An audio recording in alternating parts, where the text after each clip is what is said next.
Chapter 2188. The Heavenly Law Stone could not communicate with Shinjiuli directly. Instead, it spoke to Shinjiuli. I have checked her condition. She is not in danger now. She may not be in danger in the underworld. After all, the girl has cultivated the body of Buddha and devil. She is immune to all evil. The two voodoo dolls should not be able to harm her. Why don't we wait here? If something happens to her, I can sense it through the spell. It will not be too late to rush over then. Besides, this place is a rare place for you to rest. It is very beneficial for your recovery. You should stay here for a few more days. What it said was very reasonable. Shinjiuli pondered for a moment. How long will it take for you to get to the underworld from here? The Heavenly Law Stone said, an hour at most. Shinjiuli frowned. The Heavenly Law Stone continued, besides, your kung fu has not recovered. If she is really in danger, you can't help her. It is better to rest for a few more days. The faster you recover, the safer you will be. You can't leave the nourishment of my spiritual power now, so. Shinjiuli interrupted it. It is okay. I will not leave this lotus platform unless it is a last resort. The Heavenly Law Stone was happy. It thought that it had convinced him. Unexpectedly, Shinjiuli changed the topic. As far as I know, there is a crystal mine in the deepest part of the underworld river. Let's go there first. The Heavenly Law Stone was speechless. It was exasperated. Maybe nothing will happen to her. Maybe she will come back after a round in the underworld. Won't we be wasting our time? Although it was a stone with legs, it should not be treated as an errand boy. Shinjiuli looked indifferent. There is a blood-red crystal at the bottom of the underworld river. The Heavenly Law Stone immediately perked up. Okay, we will listen to you. We will go to the underworld too. The blood-red crystal was a rare gem. Its function was 10 times better than the best crystal. If it went there, it only needed to find a few blood-red crystals to replenish its energy and recover faster. Shin Yanma did not know how the little kid communicated with the Heavenly Law Stone. When he was about to pull the little kid's sleeve to ask, the space suddenly shook. He was caught off guard and almost fell from the lotus platform. Shinjiuli grabbed him. Guard your Yuani, guard your sea. It was a series of words. Shin Yanma's eyes were wide open. How do you know the kung fu that my father taught me? I will tell you later, but do it first. Shinjiuli had an air of authority about him. Even though he looked like a kid, his aura was still strong. Shin Yanma was shocked.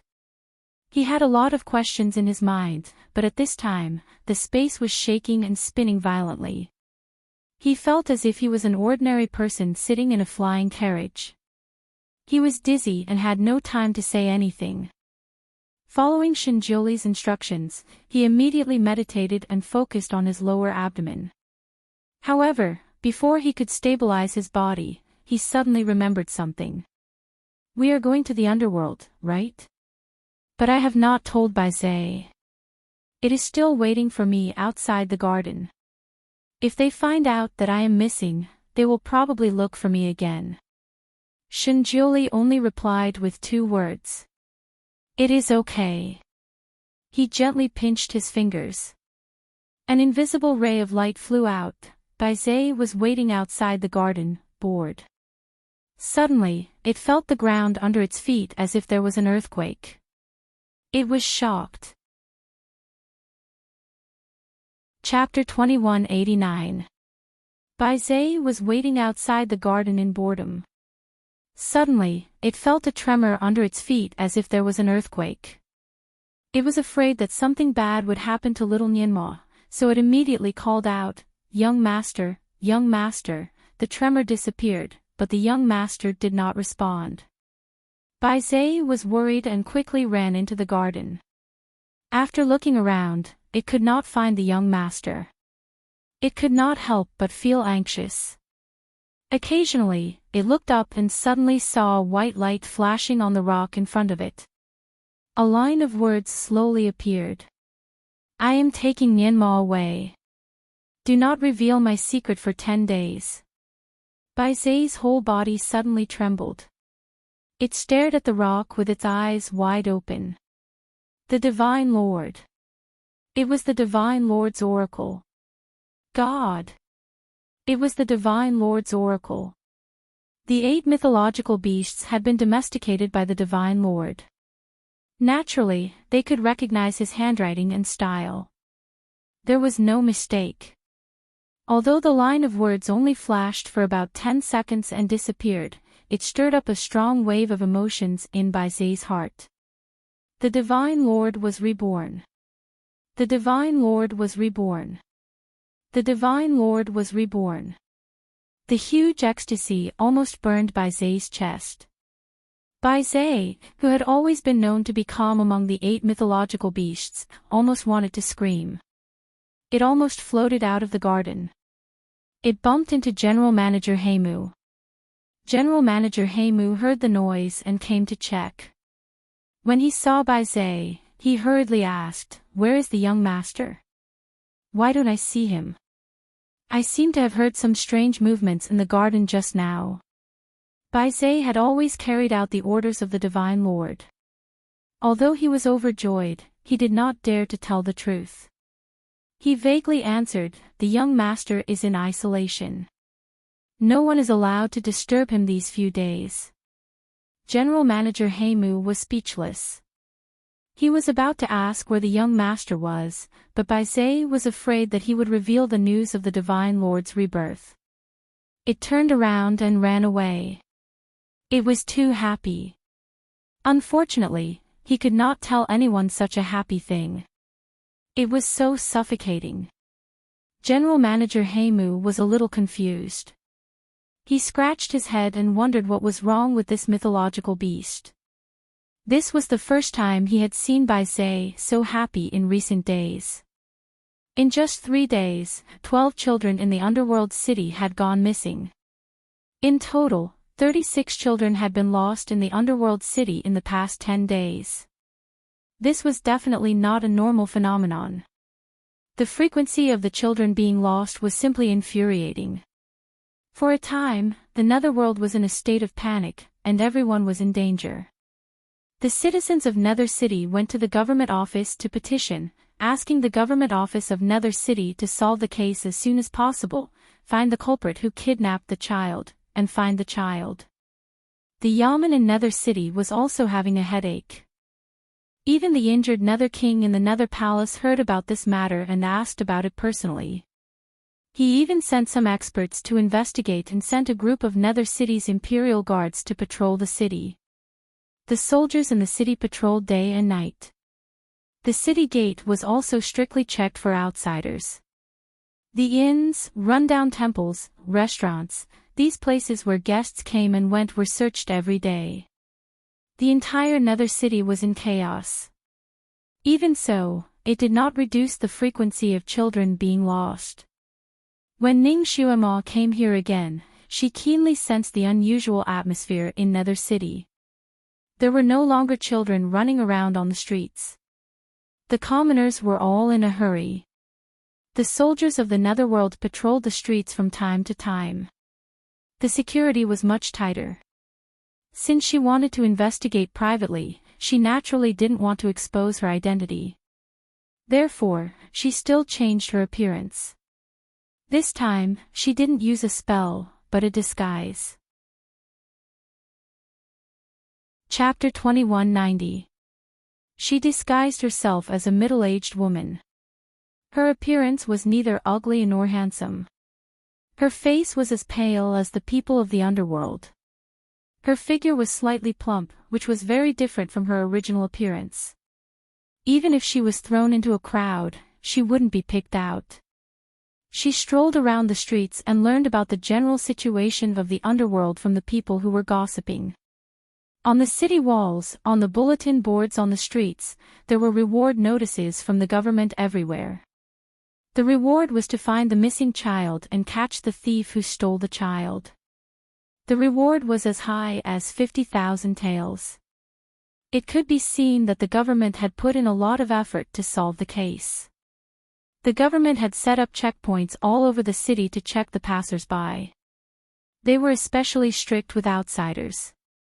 Of course, to an expert like Ning Xuema, these interrogations were nothing to her. Not to mention interrogating her, even if they wanted to get close to her, they wouldn't be able to do so. As soon as the soldiers arrived, she would immediately turn invisible. Therefore, even if she didn't have any documents on her, she could still freely wander around the city. Soon, she arrived at the shop that sold the jade dolls. But she saw a strange scene that she couldn't imagine. There was a long queue in front of the white jade doll shop that was originally deserted. There were quite a number of children in the queue, so it was very lively. Ning Xuema's heart skipped a beat. The aesthetics of the underworld was different from other realms.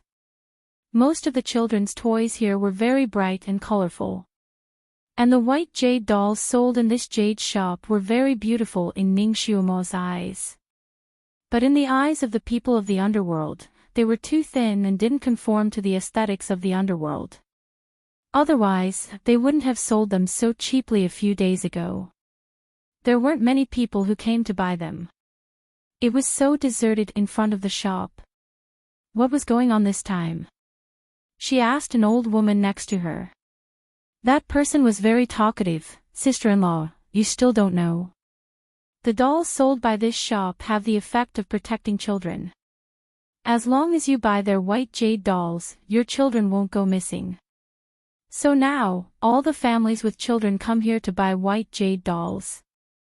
Even those high officials and nobles are no exception. Ning Xuema frowned slightly. In her subconscious mind, the white jade dolls here were a little strange. They were a little like voodoo dolls. However, Ning Xuema couldn't find anything on the doll. That was why she came here personally. She wanted to keep an eye on the shop for a few days and find some clues. She didn't expect that the white jade doll would become a guardian doll. Granny, is this white jade doll really that smart? Are all the people who bought the doll fine? Ning Xuema continued to ask. Yes, that's why everyone is here to buy. How much is his family's baby worth? Ning Xuema felt that there was something strange going on. That shop's boss is quite strange. It costs 20 copper coins if you bring a child, and 200 taels if you don't. Therefore, everyone brought their children along. Sister-in-law, do you have any children at home? If you do, hurry and buy a few. It's better to be safe. The old woman advised her. Ning Xuema nodded and answered vaguely, okay, I'll go and take a look. Sister-in-law, it's better if you bring your child along. I heard that the shop's boss doesn't sell to people who don't bring their children today. The old woman was quite enthusiastic and added on. Ning Xuema thanked her and walked forward. How could she bring a child along at this time? Anyway, she didn't plan to buy it. She just wanted to go in and take a look.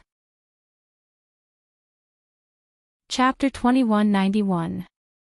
Initially, she wanted to skip the queue and use her invisibility spell to go through the wall. However, she did not expect to find a wizardry barrier around the shop. If she did not destroy the wizardry barrier, she would not be able to enter at all. However, if she destroyed the barrier, the person who set it up would be alerted. Then, the effect of her secret visit would be greatly reduced. When she was about to line up, she turned her head and saw a little boy standing at the corner of the street not far away.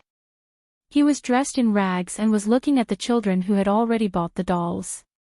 Ning Xuema was interested. She walked over and gently asked, "Little guy, do you want a doll like this too?" The little boy immediately nodded vigorously, but then looked down.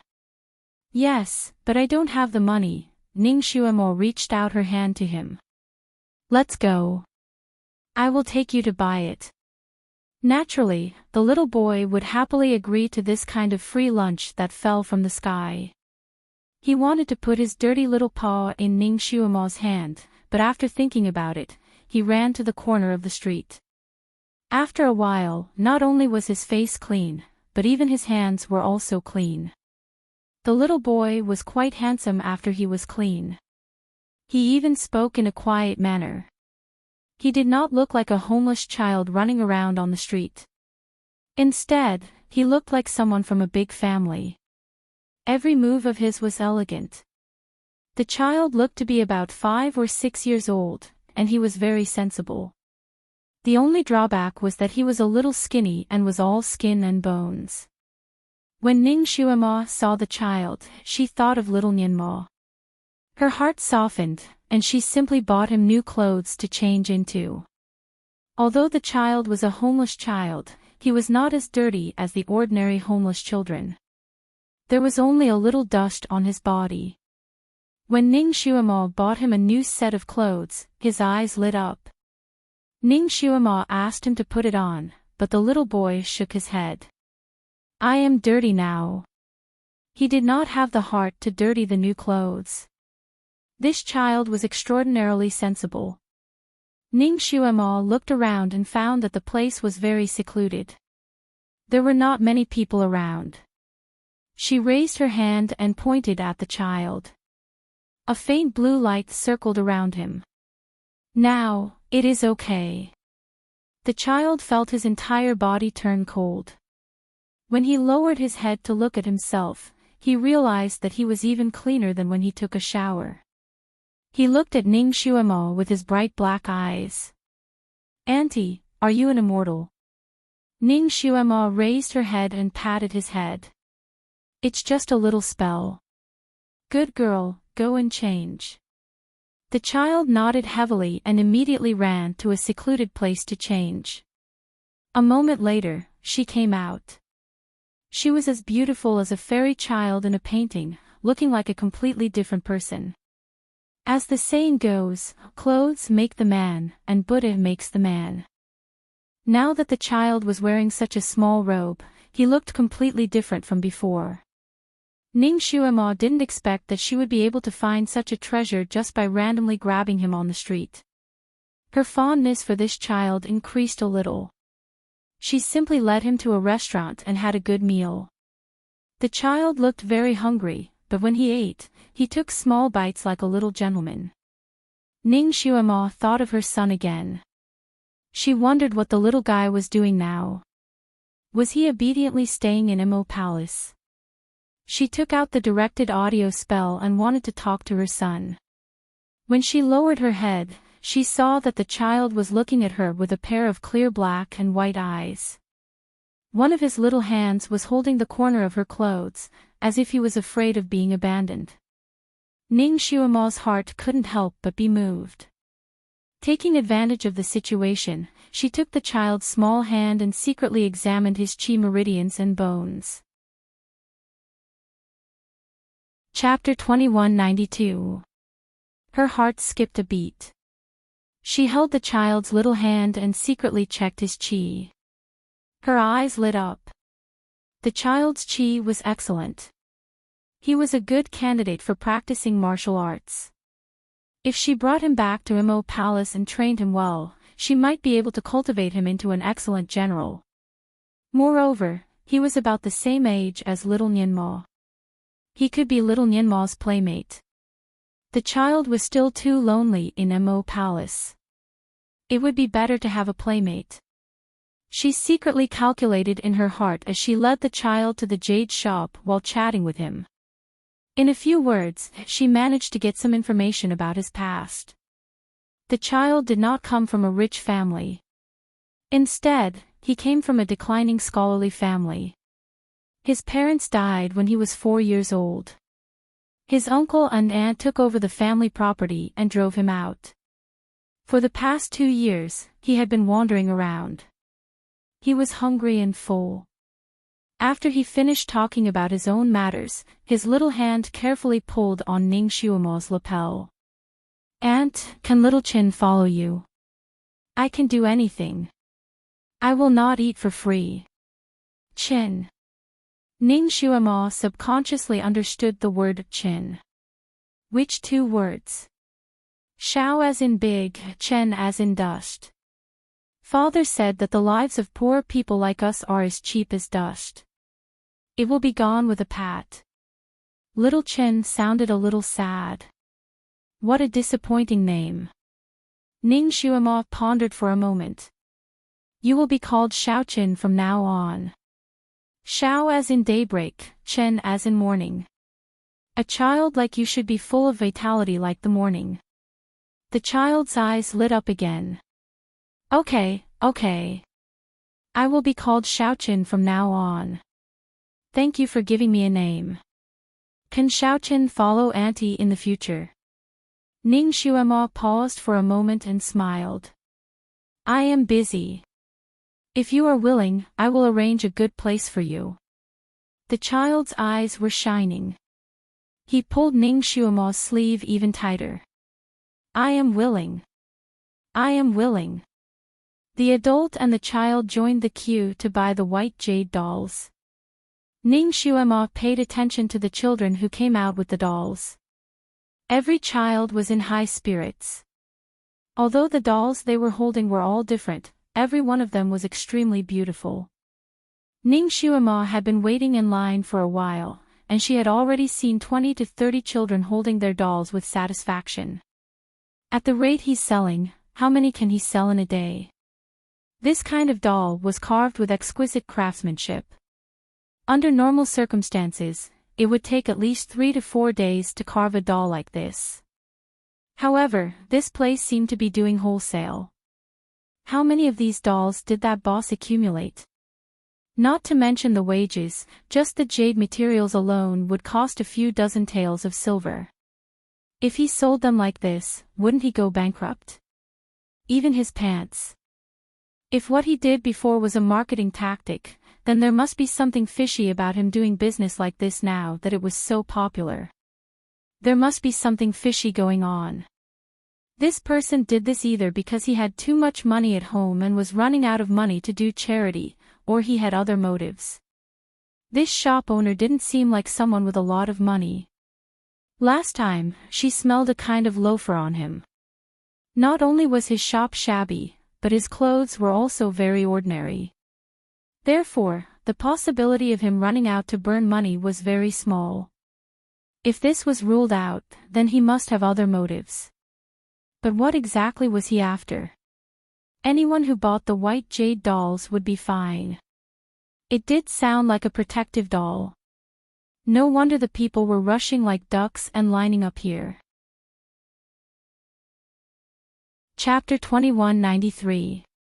However, if so many of them were sold, and the other children were in trouble one after another, only the one who bought the white jade doll was fine. It was quite unusual.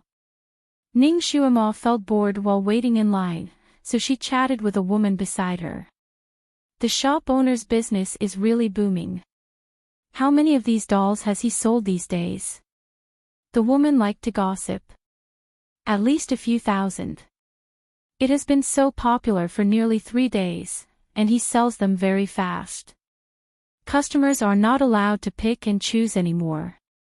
The shop owner just casually grabs one, carves the child's birth characters on it, and pays the money. The shop owner doesn't even raise his head. A few thousand white jade dolls, it seemed that the shop owner had stocked up a lot. If it went on like this, all the people in the city would come to buy these dolls. By then, every child would have one. Ning Xuemo suddenly quivered and shuddered. She seemed to have figured something out, and her face changed slightly. Maybe the disappearance of the children in the underworld was just a gimmick to lure the people into a trap. If the person behind it was really Luo Jiuqin, she was afraid that he was targeting all the children in the city. Of course, these were all her guesses, and they needed to be verified. She had to enter the shop again and check it out. She had to find out who the shop owner was. What did he want to do in this shop? The Styx River, which had always been turbulent, suddenly calmed down. The Styx River used to be filled with countless ghosts, who screamed and howled from time to time. There was no peace at all. Now, it seemed that they had encountered something they were deeply afraid of. They hid themselves and swam slowly in the river. They used to like to swim in and out of the river, but now they all stuck close to the surface of the water, not daring to go to the bottom of the river. They swam as carefully as if there were bombs buried under their feet. There was indeed an uninvited guest at the bottom of the Styx River. This uninvited guest was a white stone, a very inconspicuous white stone. This white stone suddenly appeared at the bottom of the Styx River. When it first appeared, some ghosts floating at the bottom of the river surrounded it to watch the fun. Some of the more courageous ones even stretched out their sharp claws to scratch it. Unexpectedly, before they could touch the stone glowed faintly, and all the ghosts within a radius of 1,000 feet around it disappeared like a puff of smoke. The other ghosts immediately understood that this stone was not to be trifled with, so they all ran away. So the white stone was left alone at the bottom of the dark river. Where are the blood-red crystals you mentioned? The heavenly Tao stone circled around the bottom of the nether river. Not to mention blood-red crystals, it didn't even see a single red stone. With a belly full of bewilderment, it finally spammed in front of Shinjiuli again. Shinjiuli was meditating. He didn't even open his eyes when he heard the heavenly Tao stone. He only said a word that almost made the heavenly Tao stone burst with anger. Find. The heavenly Tao stone was furious. I've already searched the entire bottom of the river. It was extremely sensitive to that kind of crystal. If it was really nearby, it would be impossible for it not to sense it. Shinjiuli said indifferently, maybe someone picked it up. Heavenly Tao stone, it was still unwilling to give up. Didn't you say that there was a chicken blood-red crystal mine at the bottom of the nether river? How could it be picked up by someone? Shinjiuli said calmly, I only said that there was a chicken blood-red crystal mine there. I didn't mention the mine. Chapter 2194. The heavenly Tao stone almost fainted. Are you saying that there used to be a piece of blood-red crystal here? Shinjiuli corrected it. Not one, but two. There used to be two. The heavenly Tao stone still had a little flame of hope in its heart. When did you see it? Shinjiuli pondered for a while. About 53,000 years ago, the heavenly Tao stone was speechless. It had the urge to slap his face with its ant. The blood-red crystal was so rare. Even in the lava of a volcano, someone could find it and take it away. 50,000 years ago, not to mention that there used to be two of such crystals here, even if there was a crystal mine, it would have been dug out in 50,000 years. The heavenly Tao stone felt that it had been fooled. It felt that its dignity had been challenged, so it immediately wrote, there must be energy stones around me for me to absorb. Not here. Let's go back. It was about to cast a spell, but Shinjiuli stopped it with one sentence. I know how to make the blood-red crystal. It can help you make it quickly and you don't have to look for it anymore. The heavenly Tao stone's little heart trembled. What method? Tell me. Shinjiuli shook his hand and threw the one-line contact talisman to the stone. Check her exact location again. The talisman above the heavenly Tao stone's head was speechless. It knew that if it wanted to know the method, it had to follow Shinjiuli's instructions. It was still a little unconvinced. Do you really have such a method? Don't tell me you're trying to fool me again. Shinjiuli looked down and said indifferently, when have I ever lied? Well, it seemed that this person had never lied before. However, it would be very difficult to get the method out of him. What do you want to tell me the method? The heavenly Tao stone decided to negotiate first. Be obedient. He said two words again. That was too vague. How long? There should be a time limit, right? 5 days. The heavenly Tao stone wanted to bargain again. 5 days is too long. How about 3 days? 6 days. Shinjioli didn't reduce the price, but instead increased it. He added, if you continue to bargain, then it will be 10 days. I know that you can ignore my threat and return to the underground of Mo Palace. I can't even stop you. But you have to remember one thing. If you go back like this, I will never tell you this secret technique. The heavenly Tao stone. Its escape route was blocked by Shinjioli's words. It hung its head dejectedly. 5 days it is. You can't go back on your word. After completing the conditions, it began to detect the location of Ningshuamo. The crystal pillar changed colors for a moment before a line of words appeared. She is at the entrance of a shop in Nether City. It even gave the standard coordinates. Of course, only Shinjioli could understand the words that were written on it. As for little Nyenma, he could only see a bunch of characters that he could not understand flashing around. It looked so grand and majestic. Shinjioli got the answer he wanted, so he stopped talking. He raised his hand, and a white light shone on the crystal ball in front of him. The crystal ball was flashing with colorful lights. A moment later, a picture finally appeared on the crystal ball. The picture was very similar to a camera. The camera was shaking from far to near. In the picture, many people of the underworld could be seen queuing in a jade shop. There were men and women, old and young. Chapter 2195. At the entrance of the shop, there were people holding children and carrying white jade dolls out from time to time. The image paused on the white jade dolls. Little Nyenma exclaimed, "This is the doll. This is the doll on my mother's bed. It turns out that my mother bought it from here." Shinjioli's gaze also fell on the white jade dolls.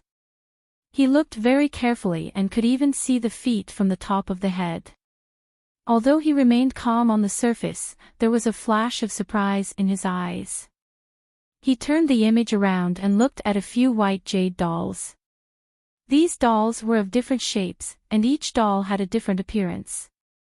It was as if the babies in the human world were all independent of each other. No matter how skilled a jade carving master was, he had his own carving habits, especially when it came to carving figures. Even if the figures he carved were in different positions, their appearance was generally the same. At first glance, it was obvious that they were the work of the same person. On the other hand, the dolls sold here all looked the same and were not similar at all. Could it be that the dolls sold in this shop were the masterpieces of many jade carving masters? Shinjioli turned the image around a few times to observe the white jade dolls in the arms of a few children. His frown deepened. Not only could he see images in the crystal ball, but he could also hear sounds. He had already heard the price of the white jade dolls. It was 20 coins, which was not even enough to buy a doll's foot. Shinjioli looked at the white jade dolls from head to toe without saying a word. Naturally, the heavenly law stone also saw it. These dolls are so cheap. The material is from the snow jade, right? A piece as big as a fist is worth 100 taels. This doll is as big as 2 fists, and the jade material is worth 200 taels, let alone the cost of labor. He is only selling it for 20 coins. Is this person's brain kicked by a donkey? Is there water in it? What is wrong with him? Shinjioli only answered, there must be a demon behind this. The heavenly law stone was puzzled. The problem is that I can't see anything strange about the white jade dolls. Snow jade is not a magic jade. It is healthy to wear it often. I can't see any demon aura on it. It is just an ordinary jade doll. I think each of them is quite beautiful. She added, although they're not as cute as you are now, they're still very good-looking. No wonder the little girl liked it so much that she bought 2 at once and put them under her blanket. She didn't even give her son a doll, only gave him a doll. Speaking of which, the little girl didn't come here to investigate Luo Jiuqin, but to buy 2 more dolls. Ha ha ha. It seems that she really likes children. Is it not enough to have little Nianmo? She wants to buy a few more pieces of jade for her collection. Ever since the heavenly law stone let go of its temper, it had become exceptionally talkative. It always liked to speculate endlessly. Shinjiuli was too lazy to talk to it. He just let it do whatever it wanted. She seemed to really like children. For the sake of children, she had suffered so much. For the sake of children, she had become obsessed. For the sake of children, she had completely broken off with him. For the sake of children, she had not hesitated to travel through thousands of years to rewrite history. For the sake of a child, she was willing to abandon him from 50,000 years ago. She was indeed desperate for the sake of her child. He saw with his own eyes how much she cared about the child and how nervous she was. She could lose him, but she couldn't lose the child. Without him by her side, she seemed to be living a wonderful life, as if everything was fine as long as she had a child. Shinjiuli realized that he seemed to be jealous of his son. Chapter 2196. There seemed to be a barrier in his heart. Usually, he did not think about it, but now that he thought about it, the barrier was quite high. Nianmo, does your mother often talk about your father in front of you? Shinjiuli suddenly had the interest to chat with his son. Shin Nianmo's eyes were now fixed on the crystal ball. He was looking for his mother, but unfortunately, he could not find her. When he was about to search from the beginning to the end, he suddenly heard Shinjiuli's question. He did not think much and casually answered, almost never. Shinjiuli was speechless. He found that the barrier in his heart had increased a little. If 2 people who loved each other knew that they were going to die, they would want the other party to forget about them completely so that they could start a new life. However, if they came back from the dead and found that their lover had really forgotten about them or did not care about them at all, the feeling in their heart would certainly not be good. Shinjiuli was in such a situation. Of course, Ning Xuemo did not forget about him. Her attention was on the child. If there were a few positions in her heart, her son would definitely be the first, and he would probably be ranked after his son. Of course, this thought only flashed in Shinjiuli's mind and disappeared quickly. He was the Divine Lord, so why would he care about these trivial things? He was not jealous of his son. The reason why he did not go out to see her and did not let her know that he was still alive was because he did not want her to see him as a child again. He did not want Luo Jiuqin to find out about his existence before he recovered. It must be because of these 2 reasons, and not because of other reasons. She liked children, right? It did not matter. He would give her many children in the future. She would like to have more than enough. Shinjiuli did not want to analyze his own thoughts anymore. After enough reasons, he turned his attention back to the crystal ball. He looked at it one by one, but he did not see Ning Xuemo's shadow. However, since the heavenly law stone detected her presence, she must be there. The heavenly law stone still had the ability to detect her presence. Could it be that she used an ordinary disguise? Instead of just using a spell to block people's eyes, if he were to use spells, the crystal ball would be able to shield him from spells. Using spells to disguise himself was useless on this planet. The crystal ball would only show him his original appearance. Only by using the transfiguration technique would he be able to avoid being seen through by a spell master.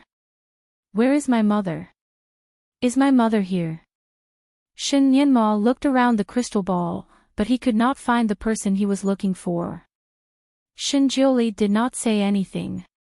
He let the camera slowly rotate and suddenly fixed on a spot. There was a woman with a pale face and a rather plump body. She was bending over and talking to a child. Shin Nyenma also noticed the woman, but he did not recognize her.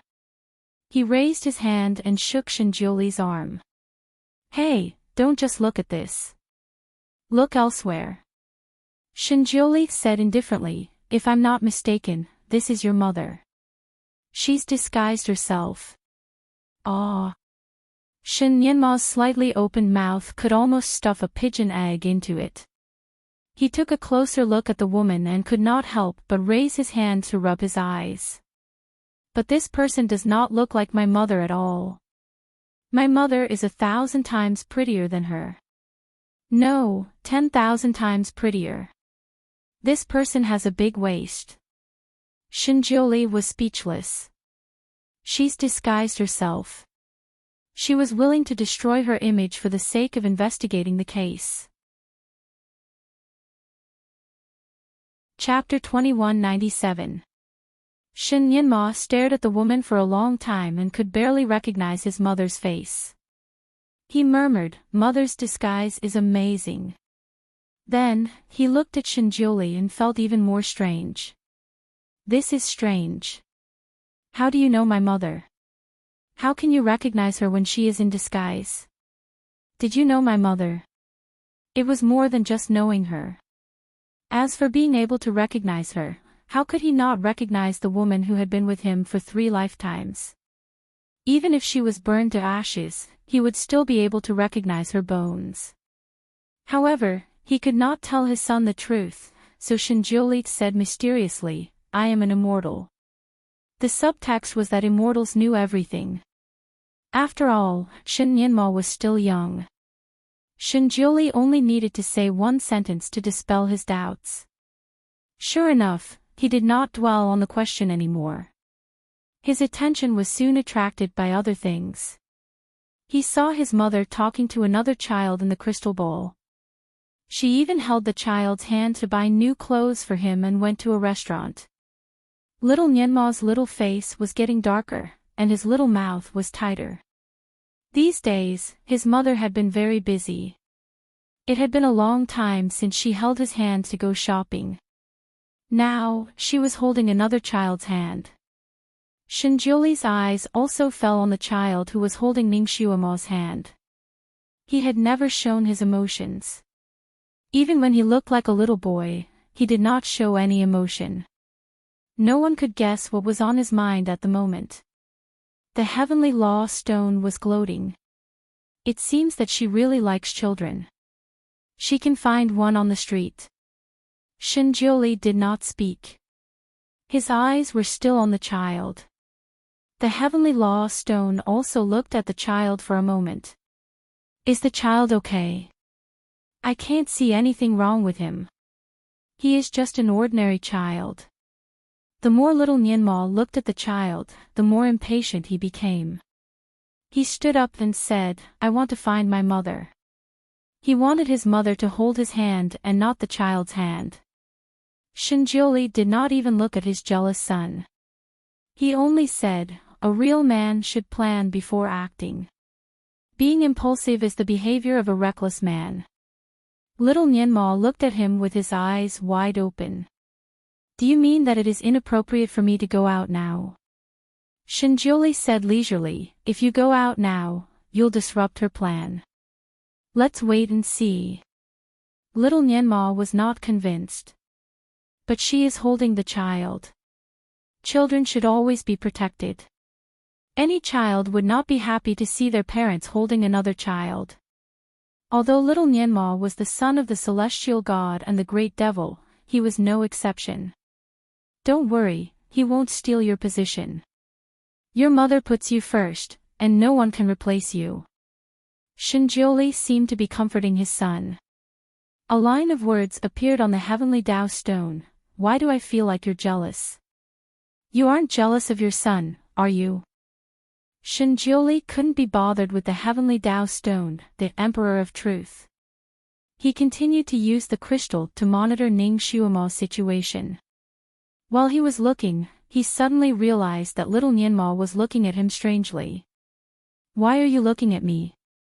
Little Nyenma blurted out, I suddenly realized that you are a little like my father.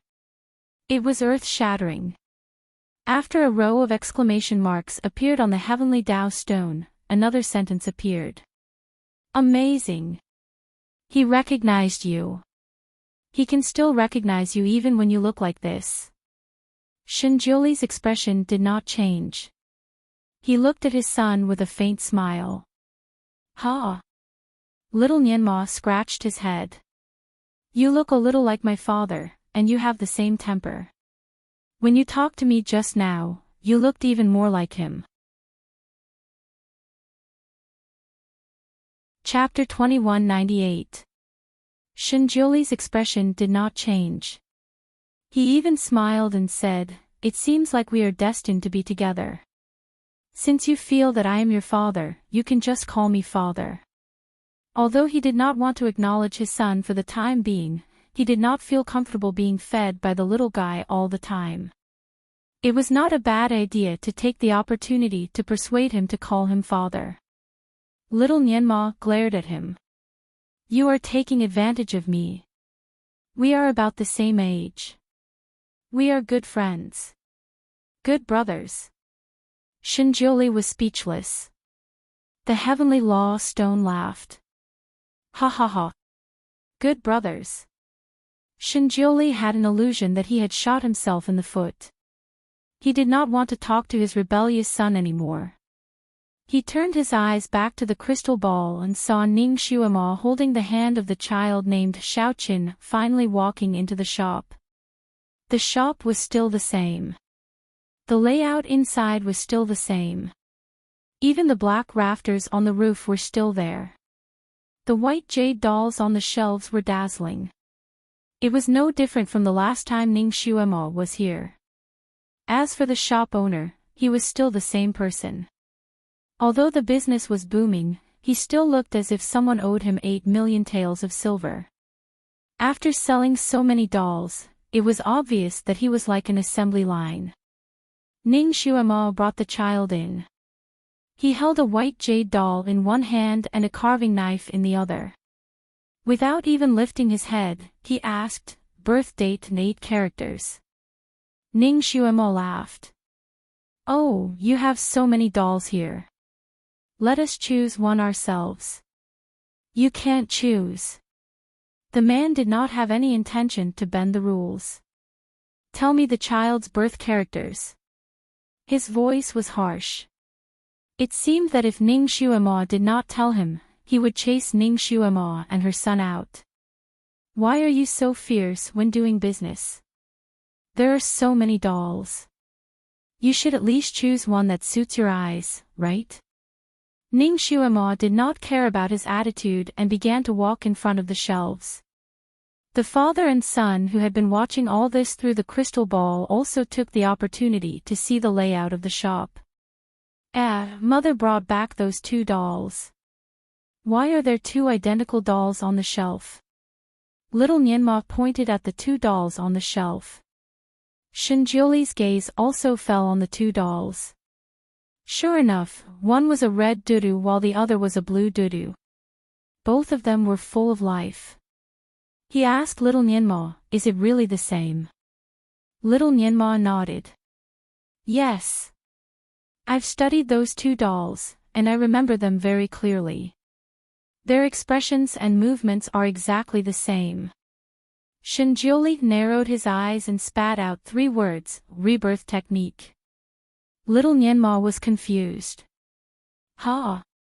Shinjuli explained, "This is a very ancient evil technique. The person who performed the technique first used a few fetuses as the demon fetus to refine this thing that looks like white jade. Once this thing is successfully refined, it will be inexhaustible. He then used this thing to carve the voodoo dolls. Because the fetuses are the purest things in the world, the white jade refined from them does not have any evil aura. It can even absorb the evil aura and absorb the evil aura from the original voodoo dolls into its stomach. No matter how brilliant the gods are, they will not be able to detect the evil aura in it." Little Nyenma widened his eyes and listened to the knowledge that Gu Shijiu shared with him. The white jade refined from a fetus can be carved into the shape of 100 dolls. There are thousands of different dolls here, which proves that there should be more than 10 fetuses used to refine the demon fetus. Once he has refined enough, he can duplicate these dolls in something called the mother and son urn. Chapter 2199. Duplicate. Isn't the mother and child urn like a treasure bowl? If you put one in, you can take out countless others. Little Nyenma tried to understand. Shinjioli nodded. The nature is similar. As long as the dolls made from the bones of the primordial fetus are not taken out, there will be an endless supply of these dolls. So, the demon fetus made from the 10 fetuses is the mother doll, and the rest are the child dolls. The Heavenly Law Stone joined in the discussion. Yes. The dolls that he sells are all child dolls.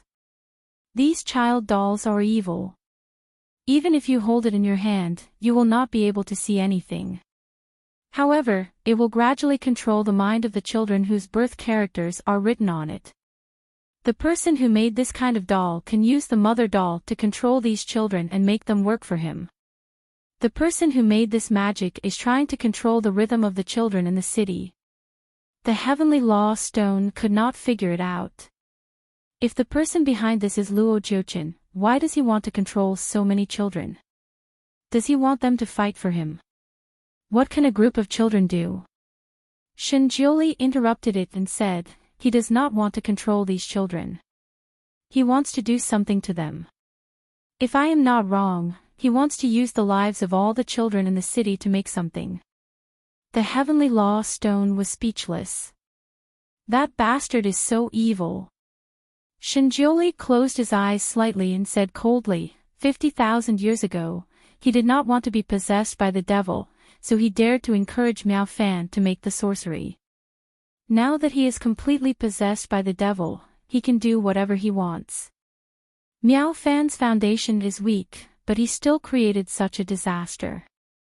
Now that he is possessed by the devil, once he succeeds, I am afraid. I am afraid that you are no match for him, right? The Heavenly Law Stone's heart sank. 50,000 years ago, Luo Jiuchen's kung fu was almost the same as Shinjioli's. Shinjioli could not control Luo Jiuchen in one fell swoop. Now, although Shinjioli was reborn, he was still in the form of a child.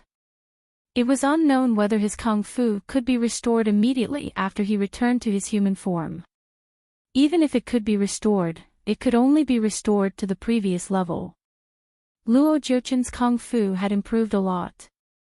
If he practiced evil kung fu unscrupulously, it was very likely that he could improve his kung fu by 4 or 5 times in a short time. At that time, even if Shinjioli recovered to his original level, he would still be no match for him. Once such a person entered the demonic path, he would be a huge threat. The Heavenly Tao Stone also felt that the future was not optimistic. Looks like things aren't looking good. The Heavenly Tao Stone commented. What did you see? Shinjioli asked. The Stone of Heavenly Axiom should know the past and the future, especially the future. Regardless of whether it was good or bad, the Stone of Heavenly Axiom would not allow anyone to interfere with the matters of the Heavenly Axiom. The Heavenly Tao Stone paused for a moment and replied embarrassedly, back then, in order to let that little girl break the enchantment to help you, I used up all my spiritual power and have been cultivating. After cultivating for so long, I only recovered half of my vitality, but I still have to resurrect you. The half of my vitality that I recovered was all for your resurrection. Now, I can no longer sense the true intentions of the Heavenly Tao. Others did not know the ins and outs of the Heavenly Tao Stone, but Shinjioli knew it very well. The Stone of Heavenly Tao actually represented the mouthpiece of the Heavenly Tao. When someone violated the Heavenly Tao, the Stone of Heavenly Tao would show the Heavenly Tao's decree to Shinjioli, the guardian of the Heavenly Tao, and then let him set things right.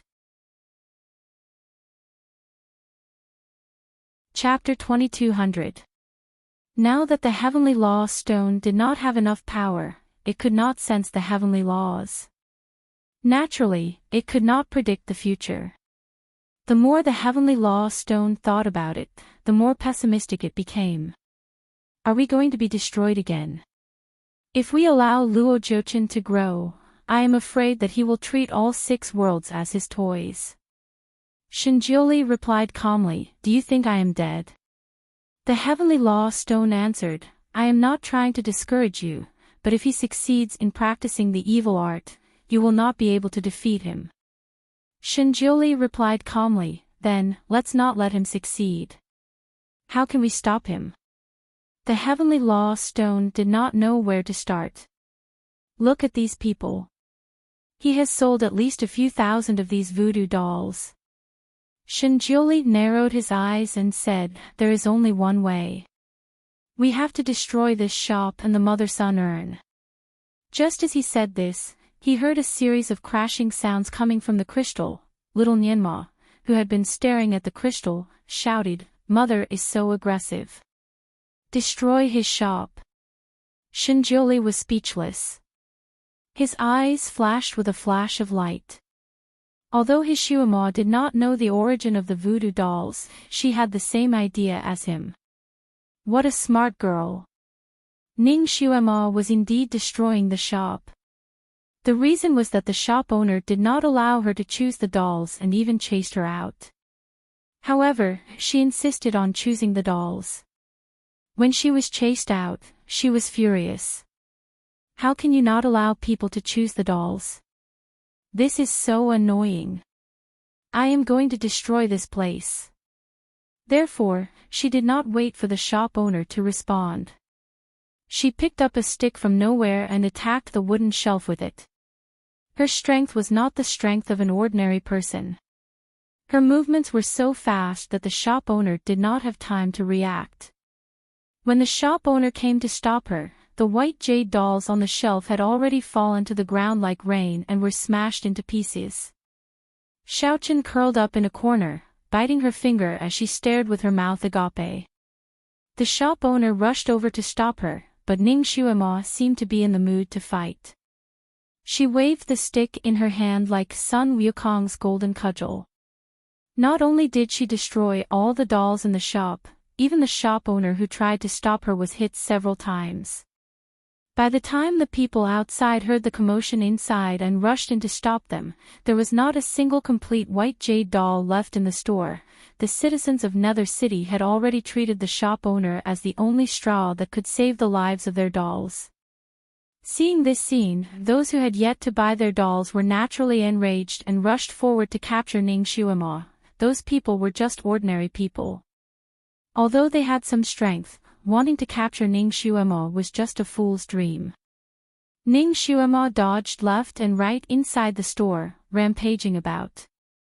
After a short moment, she seemed to be in a panic and ran into the store's inner room. The interior of the store was very simple. There was a large coffin for the owner to sleep in, as well as a few tables and chairs. The place was also extremely cramped. Some of the angry citizens of Nether City also rushed in and swore to catch this troublemaker and send her to the officials. The whole jade store was in chaos. Ning Shuama was a self-destructive system. Wherever she went, she would smash the place. The sound of crashing was endless. The shop owner naturally chased after her. "Stop it! Stop it! Hey, stop it!" Shin Yanma could not help but feel excited. Great! Mother is so cool. Such a strange store should be destroyed. Chapter 2201. Shinjiuli kept staring at the shop owner. Judging from the shop owner's words and actions, he looked like an ordinary craftsman from the underworld, not like he was possessed by something. Wherever Ning Shuama walked, Shinjiuli's camera would turn to that direction. Therefore, whatever Ning Shuama could see, Shinjiuli could also see. He stared at the shop owner for a while and was sure that this person was not possessed by Luo Jiuqin. At most, he was just doing odd jobs for Luo Jiuqin. And he also saw the layout of the house. It should not be able to hide the mother-child urn. He tapped the lotus petals beside him with his fingers, thinking about where the mother-child urn would be. After thinking for a while, his eyes finally fell on the coffin. The coffin was very heavy, almost occupying half of the inner room. It should be more than enough to hide a large vat, let alone a mother-child urn. If he could think of this, Ning Xuema naturally thought of it too.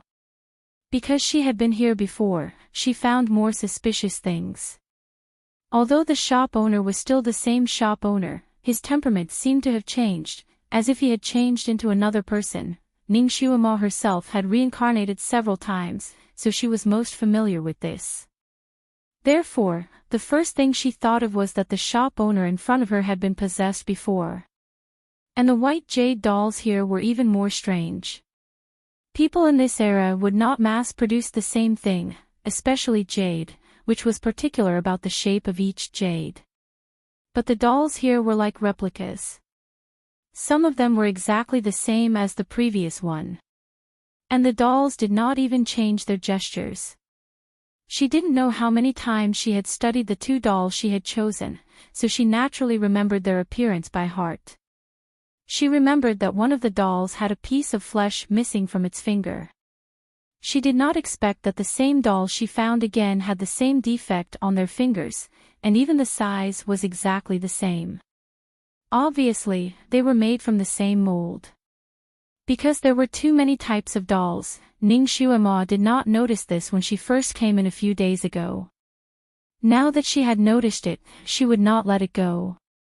Although she did not know the process of making the voodoo dolls, she was keenly aware that there was something unusual about it. It was fine if the dolls were exactly the same, but the way it was sold, the dolls inside were actually the same. It was as if there was a treasure bowl hidden somewhere that could produce endless dolls. She came in to look for this treasure bowl.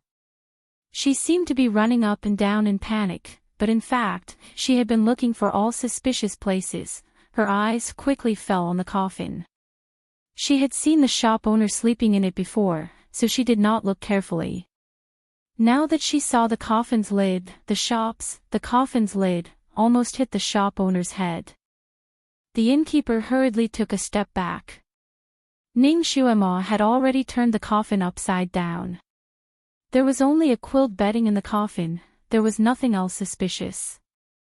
It could not be, it was simple, the coffin was it an interlayer? At this time, Ning Xuema did not have time to slowly explore the interlayer. She simply used the staff in her hand, and with a few swings of the staff, the huge coffin was directly smashed into pieces by her. Shinjiuli squinted his eyes. There was nothing in the coffin. Because the top coffin was smashed, a large mahogany coffin below was directly exposed. It was actually a coffin inside a coffin. Chapter 2202. The large mahogany coffin was tightly fastened. It was unusually sturdy. The shop owner's expression changed and he rushed over. "You're crazy. Stop it." Ning Xuema flicked the stick and the shop owner was sent flying. She sneered. "Why do you have two coffins in your house? Do you sleep in two of them?" She raised the stick and tried to flick the lid of the coffin. She thought that she could flick the lid of the coffin away, but she did not expect that she would fail. "Catch her." The shop owner was furious. He did not care that his face was swollen and he rushed over again. Ning Xuema always thought that the shop owner was a hidden master. She deliberately hit him a few times just to force him to show his real skills. She did not expect that this person was so tenacious. He was beaten up so badly, but he still looked clumsy. How pretentious. She had to show him his true colors. She waved the long stick and slapped away 3 people who rushed to help the shop owner. She raised the head of the stick again, but this time, it was imbued with an unparalleled power of telekinesis. It pressed down on the shop owner's skinny body. The wind whistled, and the whole room was filled with the sharp sound of the wind. Everything in the room was blown up by the strong wind. Before they could fly into the air, they were broken into pieces. The power was amazing. The people who rushed in were all shocked. This kind of kung fu was not something that an ordinary woman could do. Who was this person? These people were blown away by the wind from the stick and could no longer move forward. Meanwhile, the shop owner was still standing there. Ning Xuema's large stick was like Mount Tai pressing down on his head as it headed straight for him. In this situation, if he did not use his skills to fight back, Ning Xuema's stick would probably crush him into a meat patty. When Ning Xuema's stick came down, she had already prepared several possible ways for him to counterattack, leaving behind several paths of retreat. In the end, at such a dangerous moment, the shop owner did not dodge. He even subconsciously covered his head with his hands. Ning Xuema wanted to kill a Tyrannosaurus Rex with the stick. She did not expect that the person under the stick was a real rabbit. She had no choice but to change the direction of her staff. The stick flew over the shop owner's head and smashed into the ground beneath his feet. The power of this strike was not small. The entire ground cracked like a spider web, spreading in all directions. Cracks appeared on the walls of the shop. Oh no! The house is going to collapse. Run! Run! Those who had run into the room to help were scared out of their wits and ran out one after another. With a rumbling sound, the entire shop finally collapsed. Fortunately, everyone had already escaped, so no one was injured. The commoners who were queuing outside were all dumbfounded. They moved far away. No one knew what had happened, but they were all discussing it. Some were cursing, some were shouting. It was as chaotic as a market. After the dust settled, people saw that the valiant woman was still standing in the ruins, and there was not a single speck of dust on her body. The shop owner was squatting not far away from her, trembling. His face was deathly pale, as if he had been scared silly. He was trembling non-stop. Ning Xuema was standing on the blood-red coffin. At this moment, it was exposed in public and looked a little strange. Although people in the underworld slept in coffins, the coffins they slept in were black and gray. This was the first time they had seen a blood-red coffin. Chapter 2203. The seething crowd instantly quieted down. The blood-eating coffin. Shinjiuli blurted out when he saw the coffin. Ha! Shin Yanma's eyes widened in confusion. The coffin is made with blood as a sacrifice. When a person enters the coffin and activates the blood curse, the person will be devoured, leaving nothing behind, Shinjiuli explained. He wanted to share some knowledge with his son. Shin Yanma almost jumped up. Won't my mother be in danger? His mother was standing on the coffin lid. The lid of the coffin had cracked. If his mother used a little force, it might break directly and his mother would fall into the coffin. Shinjiuli remained calm. Don't worry. With her kung fu, even if she falls in, she will be able to come out unscathed. This coffin can only devour people from the underworld. It will not devour others. Shin Yanma was relieved and sat down again. That's good. His pair of big eyes fell on Shinjiuli. His eyes were full of admiration. Hey, how do you know so much? This person seemed to be about the same age as him, but the breadth of his knowledge could almost be described as terrifying. Shin Yanma felt that he was already a super smart baby. Whether it was knowledge or kung fu, he was a million times better than his peers. He did not expect that the lotus baby he met in the stone was even better. Shinjiuli patted his hand. You will know so much in the future. Remember, when you encounter something, think and ask more questions. He took the opportunity to teach his son. Children always worship the strong, and even their peers were no exception. Shin Nianma was originally full of curiosity about Shinjuli. Now, he admired him. He turned his hand and held Shinjuli's hand. We are good friends. Good friends have no secrets. You have to teach me everything you know in the future. Shinjuli looked at his son's hand that was intertwined with his own. It looked very funny. The corner of his mouth twitched slightly. He did not dislike holding his son's hand, but he felt that it was strange to shake his son's hand in his current state. He calmly pulled his hand back. Don't worry. I will teach you more knowledge in the future, Shin Nianma smiled. He had been lacking a playmate since he was young. Now that he had a playmate who was about the same age as him, it was a gift from the sky. Lotus Lord, we have made a promise. We will play together in the future and be best friends. Little Nianma was finally willing to call him Lord Lotus. Shinjuli patted his son's head and said, Don't worry. It was impossible to be best of friends, but it was very possible to be the best father, and son was the best father. After he recovered, Shin Nianma of the underworld, he had already made 100 training plans for his son in his heart, which would be enough to keep him busy. Of course, Shin Nianma did not know what his father was thinking. He sat next to Shinjuli excitedly and watched the crystal ball with him.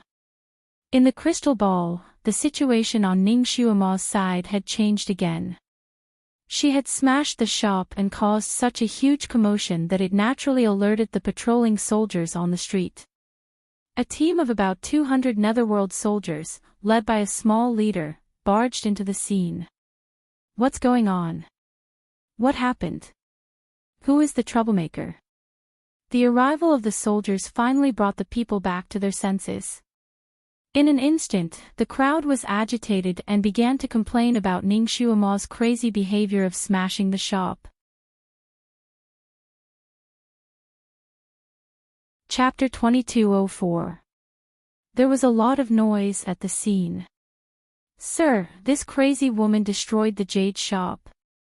Yes, she's too crazy. She destroyed the shop just because we didn't let her choose the dolls. Now that all the dolls in the shop are destroyed, we can't buy any more. It wasn't easy for us to have such a hope, but it was destroyed by this woman again. Yes, she probably didn't want us to buy the protection dolls. Her motive is terrible. This person definitely has bad intentions. Could she be the devil who stole our children? Is she afraid that if our children buy the protection dolls, she won't be able to do it again? A person's ability to divert their thoughts was very strong. As these people talked, they gradually pinned the crime of child theft on Ning Xuema's head. The leader looked at the collapsed jade shop and then looked at Ning Xuema, who was still standing on the coffin lid. He shook his head and ordered the soldiers beside him, This woman's actions are suspicious. Take her down. The soldiers surrounded Ning Xuema in a flurry. Ning Xuema's eyes flickered slightly. She didn't open her mouth to explain. Now was not the time to explain. She only did one thing. She pulled out a long whip out of nowhere. A few minutes later, the 200 soldiers, along with the leader, all fell to the ground. They were all lying on the ground in a mess. Every one of them had their acupoints sealed and could no longer move. All the onlookers were stunned and stepped back. This woman's kung fu had reached an unimaginable level. Who exactly was she? With her kung fu, it was possible for her to slaughter the entire city. The shop owner also blended into the crowd silently and wanted to escape with the crowd. Ning Xuema raised her long whip and coiled it around his waist. With a bit of strength, she pulled him back. The shop owner was so scared that his face turned pale. He stuttered, "You. What are you doing? Let me go. You destroyed my shop and you still want to kill me to silence me." Ning Xuema was too lazy to talk nonsense with him. She only said, "I'll deal with you later." At this moment, there were many patrolling soldiers in Nether City. With such a big commotion, it soon attracted their attention. 7 or 8 groups of soldiers rushed over. Everyone liked to watch a good show. The chaos here naturally attracted more people to gather here. More and more people gathered around, and the crowd became denser and denser. "Mother, what are you doing?" Shin Nyenma was puzzled. Why did his mother not open the coffin and destroy the things inside? Why did she stand there and wait for someone to catch her? She's trying to create a sensation. Shinjioli could guess what Ning Shuema was thinking. Ha! Little Nyenma still did not understand. Shinjioli's gaze was fixed on the crystal ball, and a smile slowly blossomed on his lips. Your mother is very smart. Although little Nyenma was still confused, he felt happier when someone praised his mother than when he was praised himself. He proudly said, "Of course. My mother is the smartest woman in the world. No one can be compared to her." In the hearts of children, their parents were always the best. Therefore, Shinjioli was not surprised when little Nyenma said so. He smiled gently and asked his son, "What about your father?" Shin Nyenma was stunned and raised his head. "My father is the smartest man in the world, but unfortunately, what's a pity?" Shinjioli asked casually. Chapter 2205. Unfortunately, he is no longer here. Shin Nyenma lowered his head. Shinjioli paused for a moment.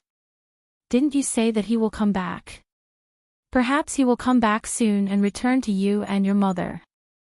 Shin Nyenma pursed his lips. In front of this friend, he could not help but want to tell the truth. "My father may not be able to come back." Shinjioli was puzzled. "Why do you say so?" Shin Nyenma lowered his eyes. "My mother told me that my father had gone to a faraway place to practice and would come back in the future. At first, I believed her. However, later on, I found out that my mother was only worried that I would be sad, so she comforted me." "How did you find out later on?" Shinjioli did not change his expression. "After my father left, my mother returned to the Mo palace as if she had lost her soul. Although she tried her best to be normal in front of me and make me happy, I often saw her in a daze when there was no one around. In her dreams, she would call my father's name and ask him not to die." Shinjioli's fingers trembled slightly. It was the first time he heard Shin Nyenma talk about this. He did not speak and listened to Shin Nyenma. "Later on, my mother went to the underground to look for Mother Earth. I secretly heard Bai Zhe and the others talking about it. They said that my mother was looking for Mother Earth to find a way to revive my father. She was fine when she went, but when she came back, she was injured and almost died. She mumbled in her coma, 'I can't die. What will happen to my son if I die?' She also mumbled, 'I am so tired, Julie. I don't want to hold on anymore. Why did you leave me? I would rather die with you.' Shin Nyenma sniffed and told him all the secrets he heard at that time. At that time, I knew that my father would never come back, but I did not dare to show it. I was afraid that my mother would be worried about me. I knew that she had been living for me, so I desperately relied on her and tried my best to stay by her side. My mother actually died a few times, but I always stayed by her side. I was afraid that she would really leave me." Shin Nyenma's voice began to choke. "My father is really gone. Otherwise, if he saw the suffering that my mother went through, he would definitely come to her regardless of everything. However, he did not. Not even once. My father didn't appear when Luo Jochin forced her to severely injure her. He didn't appear when my mother and I were chased out of Fantian Palace by Luo Jochin. He didn't appear when she was wrongly imprisoned in the Immortal World's prison and mysteriously executed.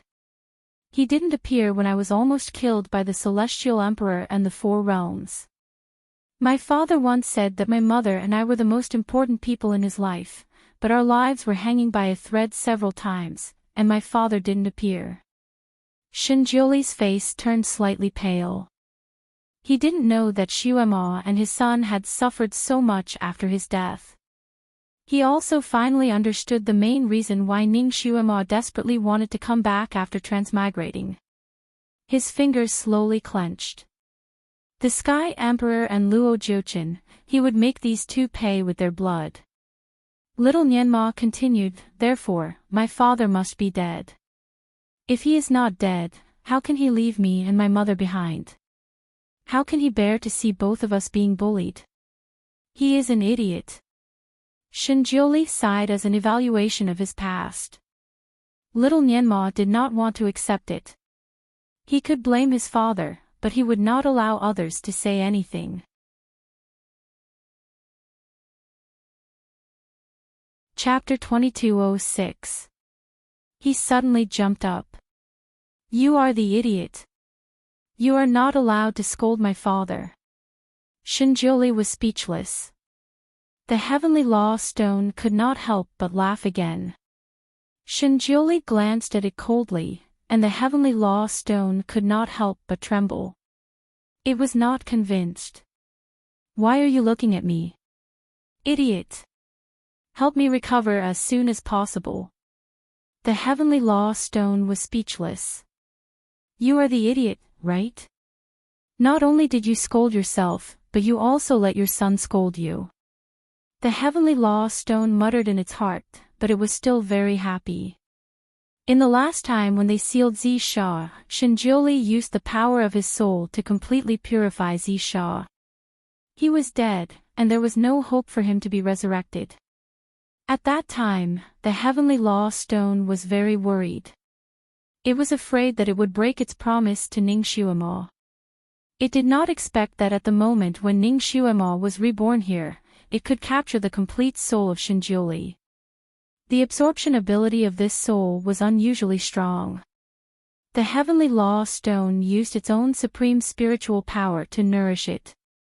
It absorbed the souls that had long been annihilated between heaven and earth and slowly gathered them together to form a lotus in its body, allowing him to be reborn. However, although he was reborn, his growth was very slow. He could have recovered his body in half a month, but he only returned to the form of a baby. This time, if little Nianma was not in danger and triggered a nerve of the Divine Lord, he would not have woken up. Sure enough, the power of stimulation from family was strong. Little Nianma's words made the Divine Lord want to recover quickly. The heavenly law stone took the opportunity to negotiate with Shinjuoli. I can help you recover as soon as possible, but you have to provide me with a blood-red crystal. I can double the spiritual power in here. Shinjuoli did not speak. He slowly opened his palm, and a red light flashed in it. A crystal-clear blood-red stone appeared. The heavenly law stone was speechless. Shin Nianma looked at the stone curiously. This stone is very beautiful. It is much more beautiful than the white stone. Heavenly Tao stone. It had no time to quarrel with the father and son.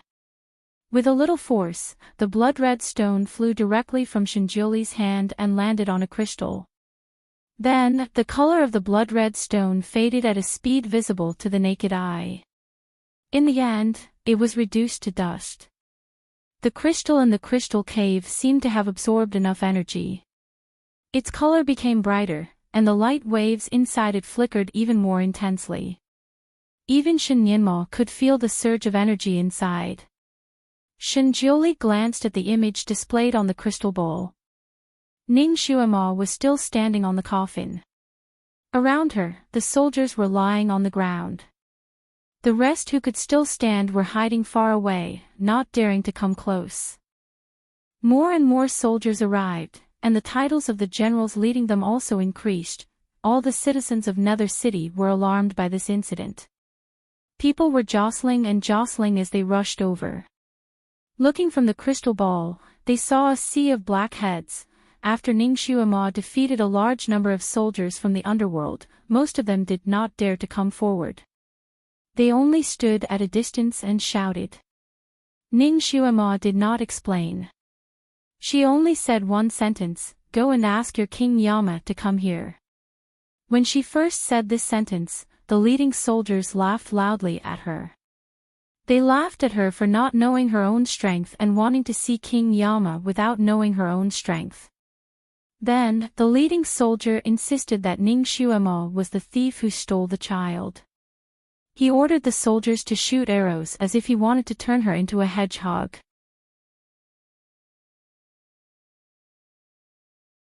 Chapter 2207. The rain of arrows was like a swarm of locusts flying toward Ning Xuema. Ning Xuema did not even move. Instead, she twirled her long whip. In the blink of an eye, all the arrows were deflected by her long whip. All the arrowheads were gone, and the long arrows that had lost their arrowheads all flew back and hit their owners. Thus, the archers fell to the ground. Her move shocked all the citizens and the soldiers. Finally, someone rushed to report to the Netherworld King, "Mother is so cool." Little Nyenma was excited. He then turned to ask Shinjuli, "Isn't my mother cool?" Shinjuli closed his eyes to rest and ignored him. Little Nyenma touched his nose and turned to look at the crystal ball again. He did not want to miss any scene.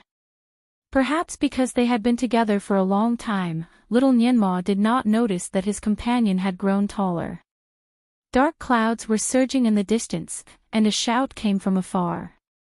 "Hades is here! Hades is here!" The people of Hades City knelt on the ground to welcome their king. Among the people who knelt, Ning Xuema, who was standing on the coffin, stood out like a crane in a flock of chickens. Hades was riding on a black tiger. The roar of the black tiger made the surrounding people kneel on the ground and shiver. Hades was accompanied by many guards and ministers. Each of them was riding on a ferocious beast. It was a big group of people with great power. These people had their own power. Even if they were walking on the road, they were still very impressive. The people on both sides of the road could not lift their heads. At this moment, the invisible power generated by Hades and the high-ranking officers was pressing toward Ning Xuema, who was standing on the coffin. If it was someone who was slightly weaker, there was no need for the Nether King to speak. Just this pressure alone was enough to make people bow their heads and kneel, trembling in fear. However, Ning Xuema just stood there casually with a trace of a lazy smile on her lips. It was as if she didn't feel the strong pressure coming from the other side. The officer next to Hades shouted at Ning Xuema, "Who are you? Why aren't you kneeling in front of His Majesty the King of Hell?" A sharp voice pierced through the air and reverberated through the entire street, indicating that this person's kung fu was not low. Ning Xuema smiled lazily. "I want to see your Lord of Hell, not to bow down to him." At this moment, she was still dressed like an ordinary woman in the underworld. The Netherworld King and his subordinates sized her up but couldn't recognize who she was. The Nether King had obviously heard about her on the way here. He asked in a deep voice, "Where did this woman come from? Why did he destroy a jade store? Why did you kill so many soldiers?" While he was speaking, the masters of the underworld had quietly spread out and surrounded Ning Xuema. Ning Xuema didn't seem to notice the soldiers surrounding her. She smiled faintly. "Kill or injure?" "I did injure them, but killing them. I won't admit to this crime." As soon as she finished speaking, she flicked her fingertips and countless gusts of wind flew out. The deathly pale and motionless soldiers on the ground moved their bodies and then jumped up from the ground. Everyone had a blank look on their faces, as if they had just fallen asleep. The reason why the Netherworld King was alarmed this time was not because the jade store was destroyed, but because these soldiers were knocked down. Everyone thought that they had been killed. Now that they had all jumped up and were alive and well, everyone heaved a sigh of relief.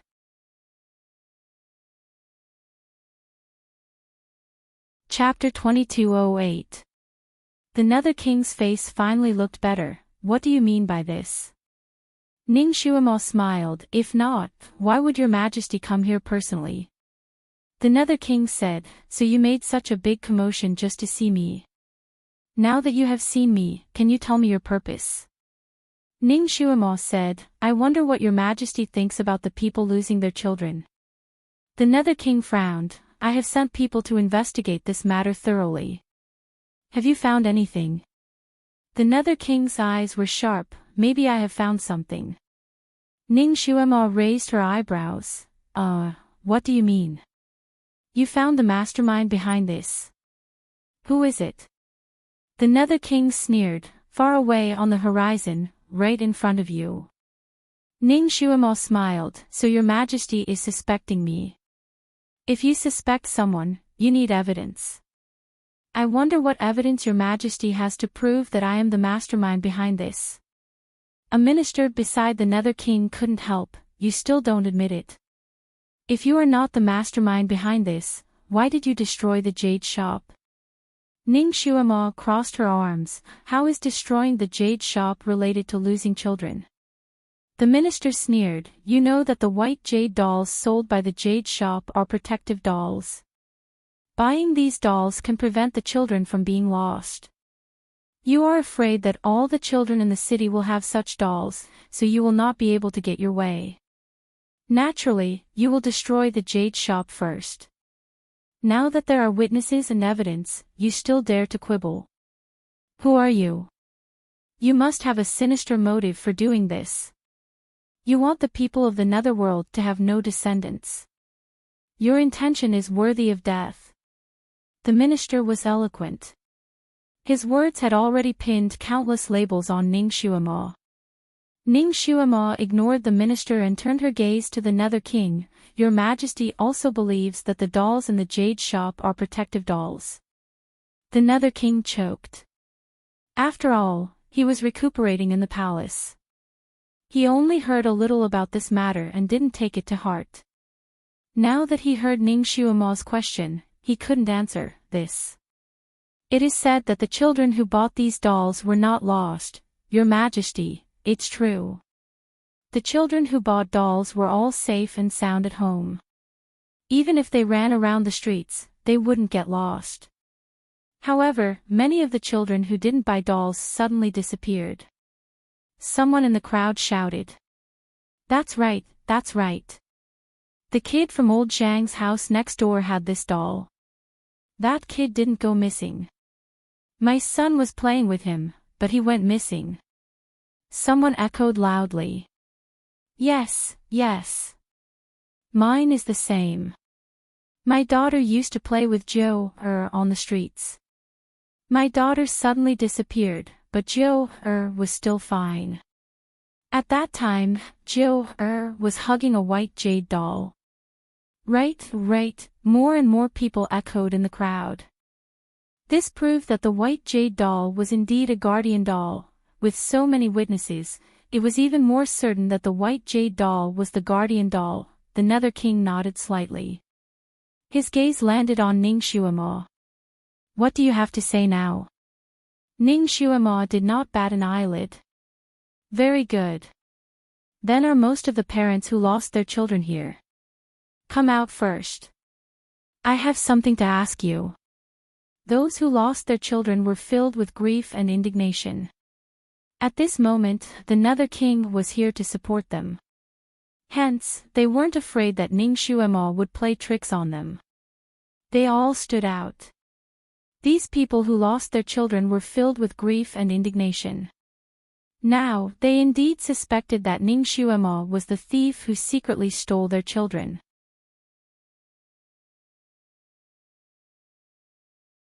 Chapter 2209. These people had long been filled with grief and indignation after losing their children. Now that they suspected that Ning Shuamo was the child thief, they were naturally filled with righteous indignation.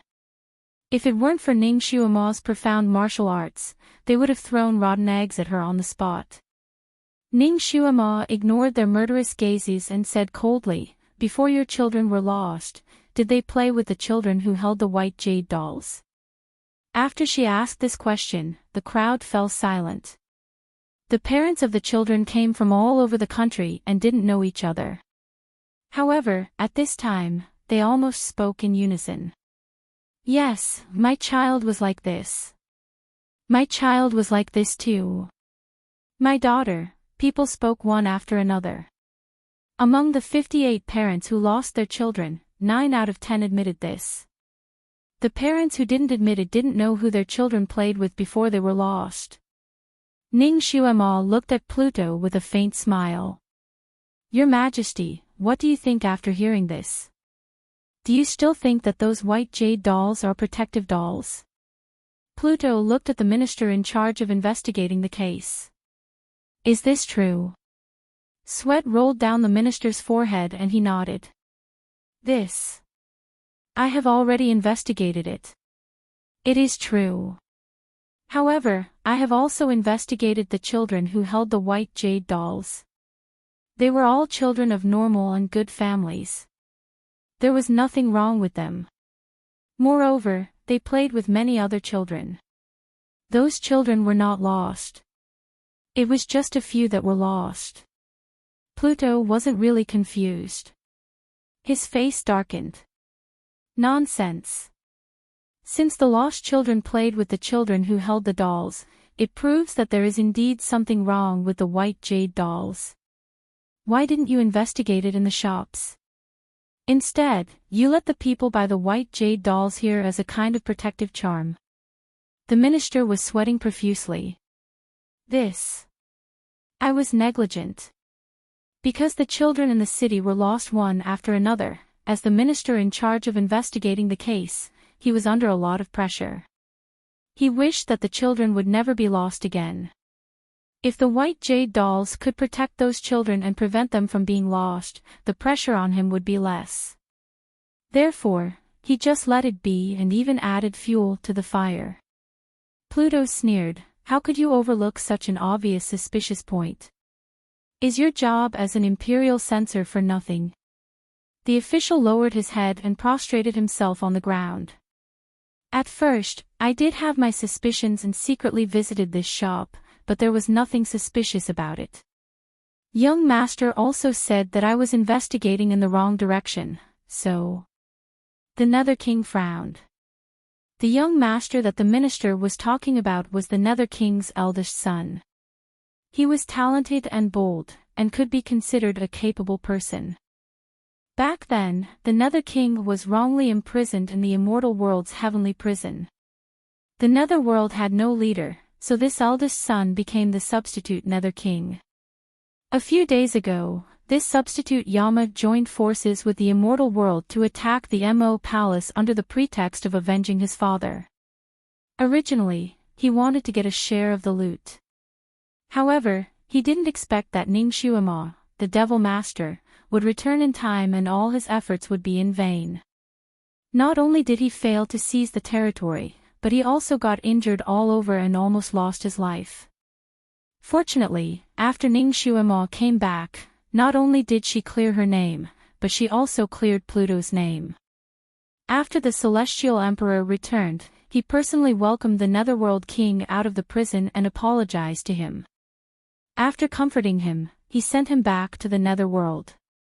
The Nether King was in charge of the Netherworld again, and the substitute Nether King was recuperating in the Nether Hole. Although the Nether King wasn't mistreated in the heavenly prison, the people of the Netherworld had a special physique. Naturally, they were very sensitive to the baleful aura in the immortal world's heavenly prison.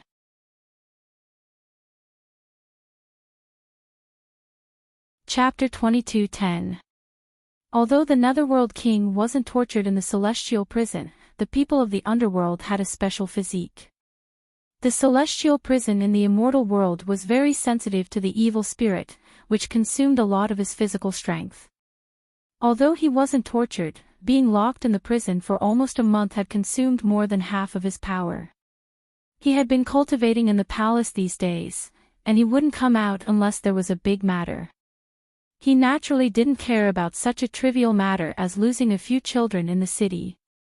If it wasn't for Ning Xuemo causing havoc in the streets and killing and injuring hundreds of underworld experts, he wouldn't have been disturbed. The Netherworld King thought his son was recuperating, so he didn't expect him to be involved in such a trivial matter. He didn't take it to heart and reprimanded the official. "You are the Assistant Minister of the Ministry of Justice. Why do you need to disturb to investigate such a case?" The official's face was bitter. "Yes, I know my mistake." It wasn't that he wanted to disturb the substitute Netherworld King, but after this matter came out, the substitute Netherworld King summoned him to the palace and asked him personally. He naturally had to report the truth. It was the young master who said that the direction of his investigation was wrong. He asked him to secretly investigate the demon world because he suspected that this matter had something to do with the sudden increase in the power of the demon world's demon master. Of course, this kind of thing couldn't be said in public, so the official had to admit his mistake. The Netherworld King's gaze fell on the boss who was selling the white jade doll. "Why are you selling white jade dolls here? What kind of spell did you cast on the doll? Tell me the truth." The boss immediately cried out that he was wronged, saying that there was nothing wrong with his white jade doll. He was just a craftsman who sold it to make a living. How could he cast a spell? The boss didn't like to talk much when he was selling things, but he was eloquent when it came to defending himself. His words made the people around him nod. Because all the white jade dolls in the shop had been destroyed, the Netherworld King ordered people who had already bought the white jade dolls to send a few more up. The soldiers took 5 or 6 white jade dolls from the people who were watching the scene. The Netherworld King examined them carefully, but he didn't find anything wrong. There was no evil spirit on the dolls either. There was no lack of experts around the Netherworld King. These people checked the dolls again, but they didn't find anything strange. The Netherworld King turned his gaze to Ning Xuemo. "Why do you think that there is something wrong with the dolls? Perhaps the loss of those children had nothing to do with this white jade doll, and everything was just a coincidence." The corner of Ning Xuemo's mouth hooked up as she looked around. "How can there be so many coincidences in this world?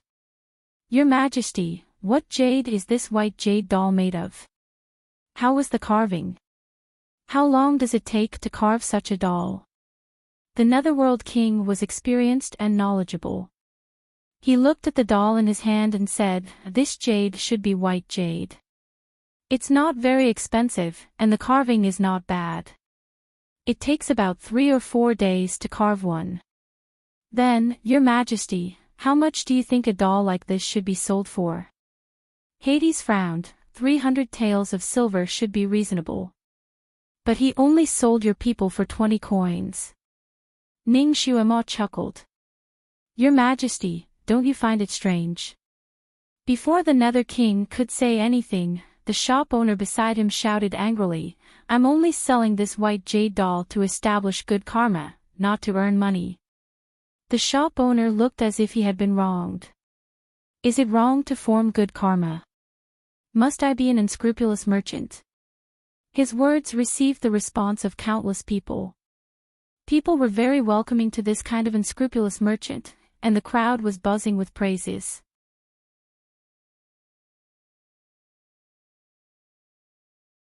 Chapter 22:11. Ning Xuemo secretly shook her head. Everyone knew that there was no such thing as a free lunch. Even if there was a free lunch, it would most likely be a trap. But if there was a free lunch, everyone would fight for it. Ning Xuemo smiled. "So you are the reincarnation of a bodhisattva. Well, I'll take it that you're compensating me. How many of these dolls have you carved? Why haven't you sold all of them after such a long time? The number of dolls in your shop is also not low." The shop owner snorted. "I have carved these dolls long ago. I have a lot of them stored. What's so strange about not selling them all?" The people around nodded again. Ning Xuemo's lips curved into a smile. "What you said makes sense. Then let me ask you, did you make this white jade doll?" The shop owner's eyes flickered slightly. but he raised his head, of course. I am a famous jade carving master. Then, how long does it take you to carve these dolls? You have sold more than 4,000 white jade dolls, right? It takes 3 to 4 days to carve a doll. Just take it that you are a fast worker. 3 days is enough. It takes more than 10,000 days to carve 3 to 4,000 dolls, which is more than 30 years. You look like you are only 30 years old. Have you been working hard for this charity since you were born? The shop owner was stumped by the question.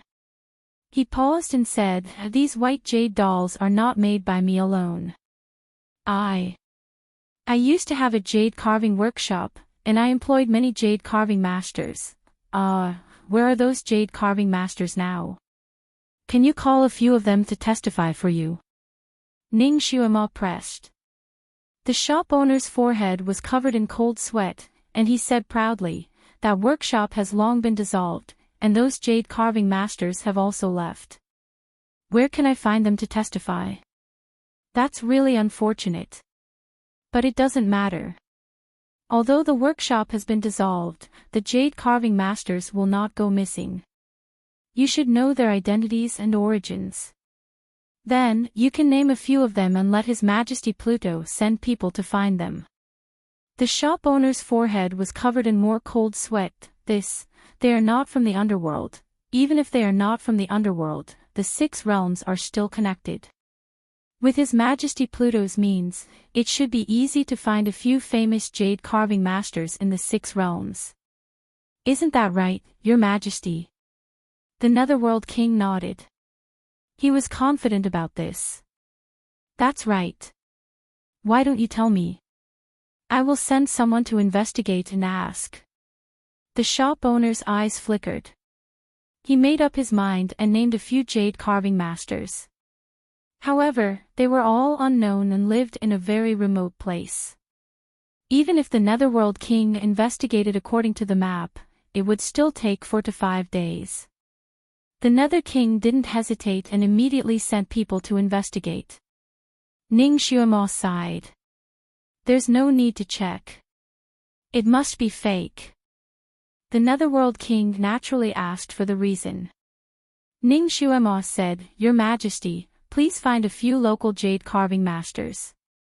I have something to ask them." Of course, there were jade carving masters in Nether City.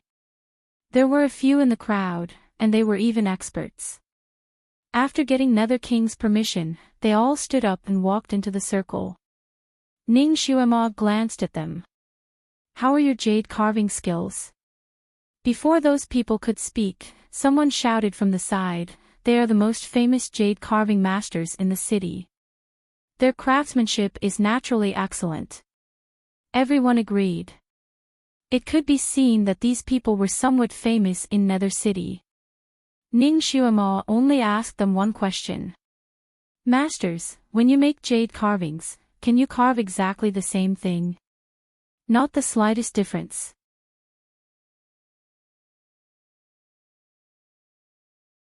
Chapter 22:12. The jade carving masters looked at each other and shook their heads. It's possible to carve a similar one, but it's too difficult to carve an identical one. That's right. Even if you can carve an identical one, every piece of jade has a different quality. It's impossible to be identical. Even if you copy it, you can't do it. There's always a slight difference in size. Ning Xuema smiled. Then, what if there's an identical one? The jade carving masters shook their heads. Impossible. It's impossible. Ning Xuema chuckled. But this shop owner did it. I found the exact same doll in this shop. Ning Xuema took out 4 dolls. 2 of them were wearing red dudu and the other 2 were wearing blue dudu. Everyone, take a look at these 4 dolls and broaden your horizons. The 4 dolls were passed around by the jade carving masters. Finally, they were passed to the Netherworld King. Everyone was astonished. They were too similar. Even if they were cast from the same mold, they wouldn't be so similar. There wasn't a single difference. Everyone looked at each other and finally looked at the shop owner. The Netherworld King said in a low voice, "What do you say now?" The shop owner gritted his teeth and said, "These dolls aren't mine. This woman made them casually." After all, these dolls were taken out from Ning Xuema, so his explanation was reasonable. Ning Xuema smiled again. "You're really good at quibbling. I clearly bought these dolls from your shop, but you don't want to admit it. It doesn't matter. It seems that you won't give up until you reach the Yellow River." She glanced at the crowd. "I believe that many of you have bought dolls. Why don't you take them out and see if there's anything similar?" Because the commotion caused by Ning Xuema's actions wasn't small, it attracted the attention of many people. As a result, there were countless people who had already bought their dolls. Some of them even brought their dolls with them and took them out one after another. Of course, because it wasn't easy to buy them, no one wanted to be confiscated. They only let their children hold them and stand at the front of the line. The soldiers went to check them one by one. After checking 700 to 800 of them, they finally found 2 identical ones. After comparing them together, they were indeed exactly the same. The Nether King's gaze landed on the shop owner again. His gaze was sharp. "What else do you have to say now? How did you get this jade doll that looks exactly the same?" The truth was right in front of his eyes. The boss was tongue-tied and couldn't defend himself. The occasional similarity is purely a coincidence. At this point, no one believed the boss's words. The Nether King said angrily, "You still dare to lie." The shopkeeper threw caution to the wind and said, "Your Majesty, even if this commoner's dolls are completely similar, they have never harmed anyone. On the contrary, they have saved people. Those who buy this commoner's dolls are all safe, aren't they? Why does your Majesty need to ask this commoner how these dolls were made?" The Nether King frowned. There must be a reason behind this. Although the child who owned the doll didn't go missing, the other children who played with him went missing. Who knows if you didn't cast a strange spell on the doll to make the other children lose their minds and be abducted? Your Majesty, this is all your speculation. It can't be used as evidence to prove that this commoner did it. The Nether King said, "Then how do you explain why these white jade dolls look exactly the same? Since you're innocent, why are you afraid of telling the truth?"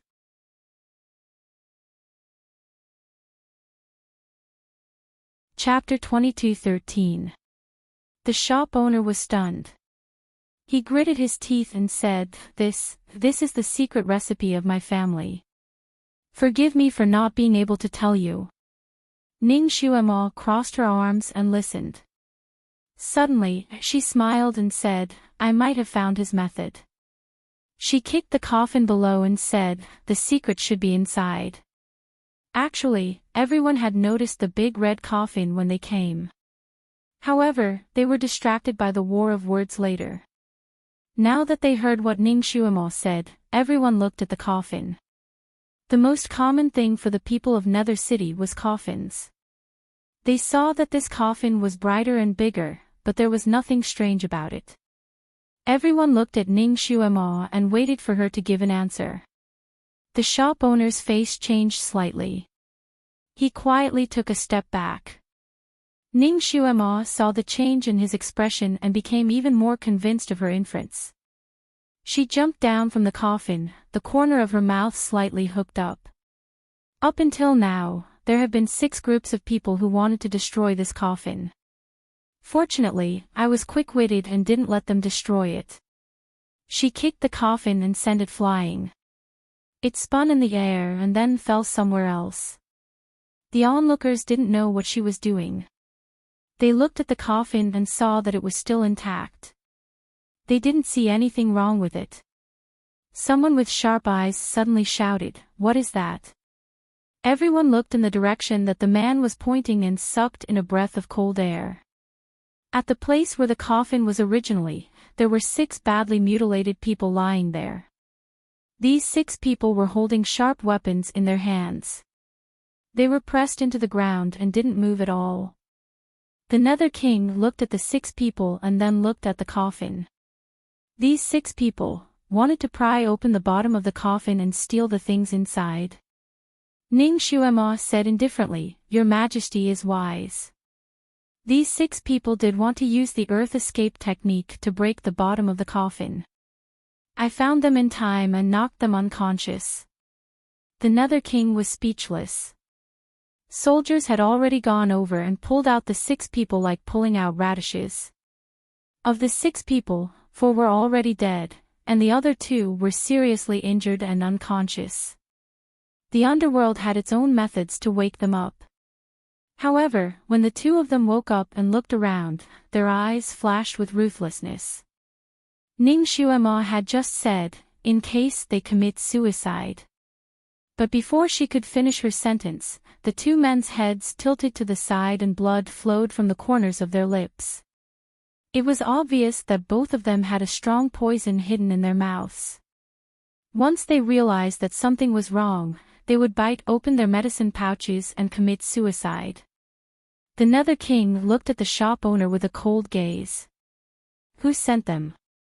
The shopkeeper's face was pale, but his expression was innocent. "This commoner doesn't know." The Nether King ordered, "Search these people. Let's see what markings we can find." A moment later, the person in charge of the body search reported, "Your Majesty, these people are very clean. I can't tell their origins. Only one of them has a token."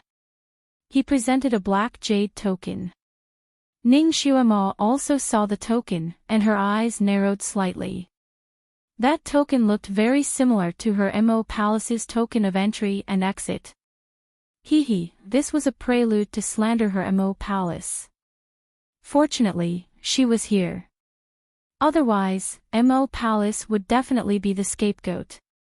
Although the Nether King had never seen Mo Palace's token, the word Mo on it was enough for him to guess who it was. The Nether King's face was gloomy, and the general beside him also saw the token.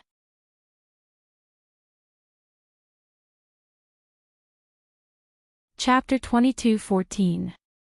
The Netherworld King's face sank. The general beside him also saw the plaque and blurted out, "Could they be sent by the demon realm? What does that demon master want to do? Isn't it enough that she injured our current Netherworld King and many generals? She also wants to harm our children." The other generals and ministers were also furious.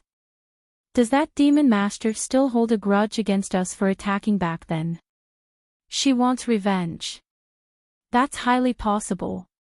Demons are demons after all. They like to seek revenge for the smallest grievance. Although we were deceived back then and followed them to attack, I'm afraid that Demon Master will hold a grudge against us for the rest of her life and want to take revenge at all times. Then she's too cruel. Didn't she say that she would let bygones be bygones? Although the Mo Palace suffered a great loss, our netherworld also suffered a great loss. Ning Xuema crossed her arms and listened to their discussion. She didn't interrupt, but the corners of her lips curled up into a cold smile. Were these people idiots? Which assassin would bring something so obvious with them when they went out to do something? People who could be called assassins were all ruthless and meticulous. They were assassins, not substandard goods. How could they make such a low-level mistake? The Netherworld King raised his hand and stopped everyone's discussion. Maybe someone framed her. Everything is not set in stone yet. Don't make wild guesses. His words silenced everyone. The Netherworld King looked at Ning Xuema again. What's in this coffin?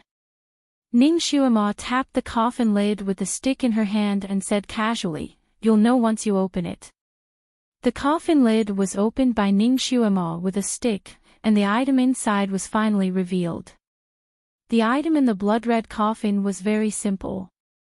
It was just a jar. The jar looked very ordinary. It looked a bit like a common cinerary urn. The only difference was that it was bone white and looked very dull. What's this? The Netherworld King looked at the shop owner. The shop owner said, "This is the cinerary urn of my wife. My wife and I had always loved each other. She passed away before me. I was very reluctant to part with her, so I sealed her ashes in this jar and placed them in the coffin. They've been with me ever since." He made up a very smooth lie. Ning Xuemo sneered, "So this is your beloved wife's ashes. What is the meaning of the blood coffin? This commoner's wife loved to wear red when she was alive. This commoner is only helping her fulfill her wish." Ning Xuemo chuckled. "Is that so?" She lowered her head and looked at the inconspicuous jar. "It does look like an urn. I just don't know if there are any ashes inside." She reached out to grab the jar, but the shopkeeper rushed over. "Don't disturb her."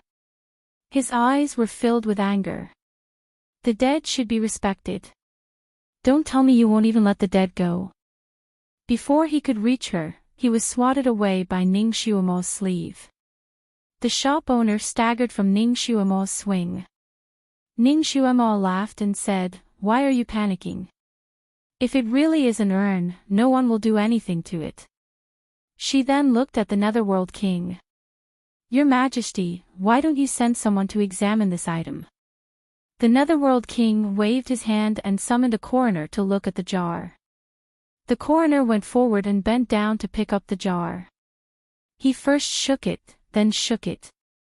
He opened the jar and sniffed it. Then, he reported, "Your Majesty, this jar doesn't contain ashes.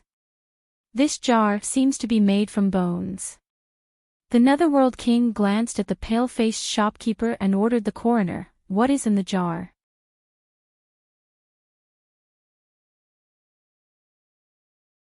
Chapter 22:15. The coroner reached his hand into the jar and pulled out two small, white figures. The small figures were less than half a foot long. They looked like the skeletons of a bony fetus, but they were jade-like. "What are these?" the Nether King asked. The shopkeeper opened his mouth and tried his best to lie. This is this commoner's unborn child. This commoner's wife died in childbirth." The coroner couldn't stand it anymore. He slapped the shop owner and said, "There are 10 skeletons of these children in here. They all died in your wife's womb. Is your wife a pig? Why are you still lying to me? 10 skeletons like this. A jar made of ashes with 10 skeletons of fetuses in it." Everyone knew that this situation was very strange. This jar was probably a super evil item. Ning Xuemo said, "Your Majesty, why don't you throw a white jade doll in there and see what effect it has?" As expected, the Nether King ordered someone to put a white jade doll in the jar. A faint green light came out of the jar. After a while, the light disappeared and 2 identical white jade dolls appeared at the mouth of the jar. Gasps of surprise could be heard from the crowd. They finally understood where the white jade dolls came from. The Nether King didn't give up. He put another doll in there. After a while, he got 2 more identical dolls. "Tell me, why did you make this evil item?" The minister of the Ministry of Justice asked the shop owner angrily. Then, he signaled to the soldiers beside him. The soldiers rushed forward and pressed the shop owner to the ground. The shop owner was also a ruthless person. He still refused to admit it. "Your Majesty, I can only tell you the truth. I don't have any intention to harm anyone. I made these dolls because of a dream 3 years ago. 3 years ago, when I was resting at home, I dreamt that a golden armored god told me that there would be a child disaster in Nether City 3 years later. I had to use this item to make white jade dolls and give them to the children of the people to avoid it. He also taught me how to make white jade dolls. When I woke up, I didn't want to believe it. However, when I saw the jar that the golden armored god gave me, I started to doubt it. Therefore, he began to prepare those things according to the golden armor god's instructions.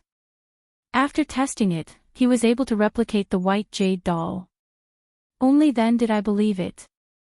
At the time, the golden armor god said that this was a heavenly secret and could not be told to anyone, so I had been secretly preparing and had never told anyone. Your Majesty, look, although the origin of this white jade baby is strange, it has not harmed anyone, has it? You even saved countless children. These words were made up in such a convincing manner that he was not a villain with evil intentions, but a bodhisattva who came to save people from trouble. Unfortunately, the child who had bought the white jade doll was fine. The onlookers who had heard his nonsense were also doubtful. Those who had taken the white jade dolls from the children's hands stuffed them back into the children's hands. Even the parents who had contributed their dolls to the Netherworld King were begging for them in low voices. Some of them even wanted to put the white jade doll in their hands into the jar and make a few more copies. There were also commoners who begged the Netherworld King to release this kind and righteous shop owner. Such a good person couldn't be captured. In just a moment, the crowd was buzzing. 8 out of 10 people were pleading for the boss.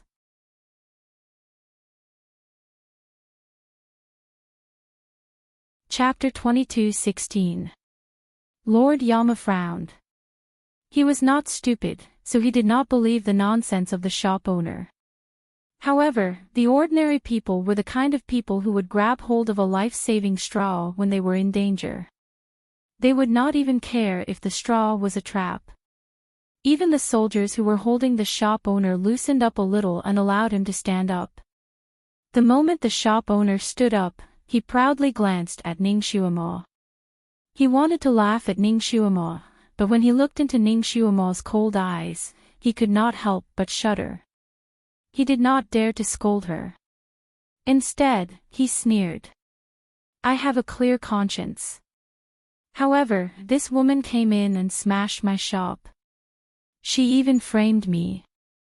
What is the reason? At this time, he began to make false accusations. Ning Xuemo frowned slightly. She did not expect the shop owner to have the ability to distort the truth. She thought that by exposing the origin of the white jade doll, she would be able to expose his conspiracy. However, she did not expect him to reverse the situation with just a few words. Unfortunately, there were not many people in the underworld who really understood the situation. They began to question Ning Xuemo's intention. In an instant, Ning Xuemo became the target of the arrows. The situation became chaotic again. Little Nianma had been watching from the crystal bowl. When he saw the situation, he trembled with anger. He clenched his little fists tightly. These people are too stupid. Do they want to wait until they suffer a great loss before they believe that the white jade doll is actually a harmful thing? Shinjiuli was meditating. He looked at the crystal ball for a moment and almost understood the cause and effect of the matter. He looked at Ning Xuemo. Although she stood there calmly, her little mouth was slightly pursed. Obviously, the situation was a little tricky for her. She did not think of a way to deal with it. Meanwhile, the people in the underworld were condemning her. The waves of voices were getting louder and louder. Shinjiuli narrowed his eyes. A group of bastards who did not know what was good for them. His gaze fell on the blood-red coffin, and after looking around, the corners of his lips curled up slightly. He ignored the angry little Nianma and closed his eyes. He put his palms together in front of his chest as if he was meditating. However, his posture was completely different from before. A faint white light shot out from his fingertips, penetrating through the barrier of the heavenly law stone and into the ground. Little Nianma's eyes were fixed on the crystal ball, so he did not notice what his father was doing. He rubbed his head and asked, "What should we do? What to do?" These people were muddle-headed and didn't know what was good for them. What should they do? Mother was obviously doing it for their own good. She wanted to save their child, but instead, she was insulted and scolded by them. That Hell King is also a bastard. Could it be that he also believed the words of that lousy boss? He almost stood up and walked in circles.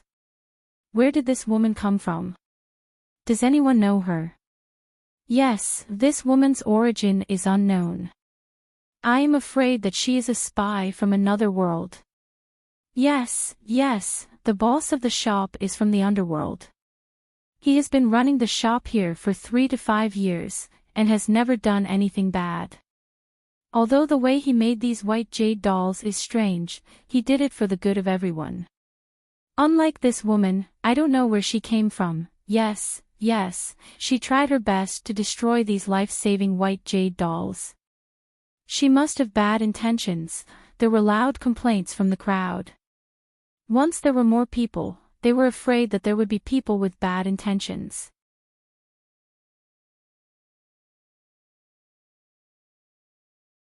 Chapter 22:17. There were loud questions from the crowd. When there were too many people, they were afraid that there would be people who would incite them. Once they were incited, they would easily follow blindly and become agitated. They would gang up and attack. Who knew what kind of brainless things they would do in a fit of anger? Now, Ning Xuema was in such an environment. Some of the more simple-minded and hot-tempered people were about to throw rotten eggs at Ning Xuema. Especially those who had lost their children, they had nowhere to vent their anger.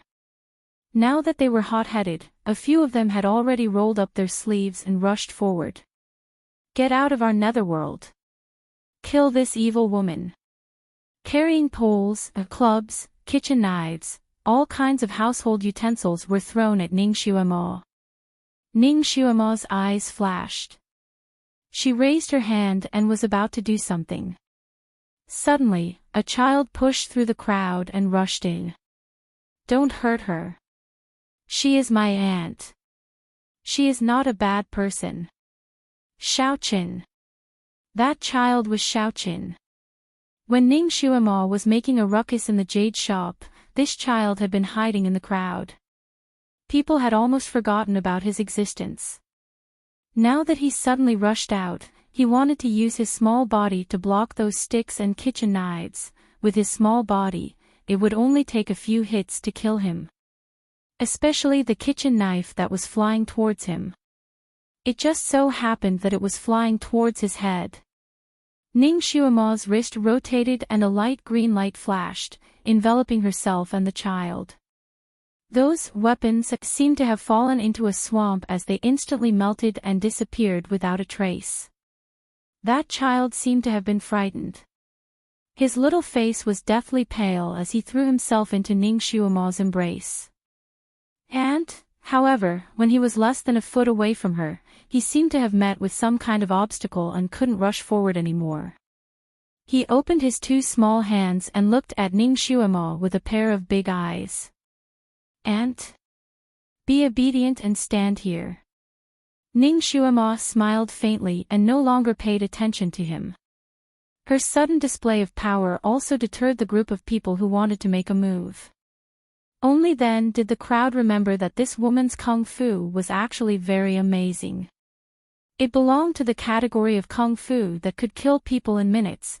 Those who wanted to make a move had cold sweat on their foreheads and regretted their recklessness.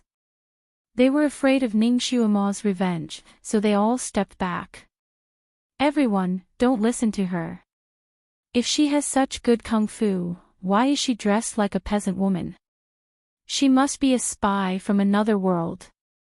She wants to harm the children of the netherworld, so she tried every possible way to destroy these white jade dolls. Your Majesty, since you have such a precious jar, please make more dolls to give them to the children who haven't bought them yet. The children's safety is most important. Yelled from the crowd. His voice immediately attracted the response of the people around him. Everyone asked the Nether King to hurry up and give the order to make more babies, especially the parents who hadn't gotten their hands on the white jade dolls. They couldn't help but squeeze forward, wanting to snatch the jar that was spinning on Ning Xuema's fingertips. Ning Xuema narrowed her eyes slightly as if she had finally confirmed something. She pinched her fingers together and was about to make a move. Suddenly, there was a scream from the crowd. A person flew up from the ground as if he had been set up. Something seemed to be pulling him, and he flew straight toward the blood-red coffin. The person was waving his arms and legs. The closer he got to the coffin, the paler his face became. When his body was finally hanging above the coffin and about to fall, he finally shouted, "Help! No! No!"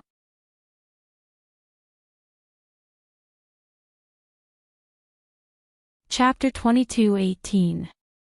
The shopkeeper's expression also changed.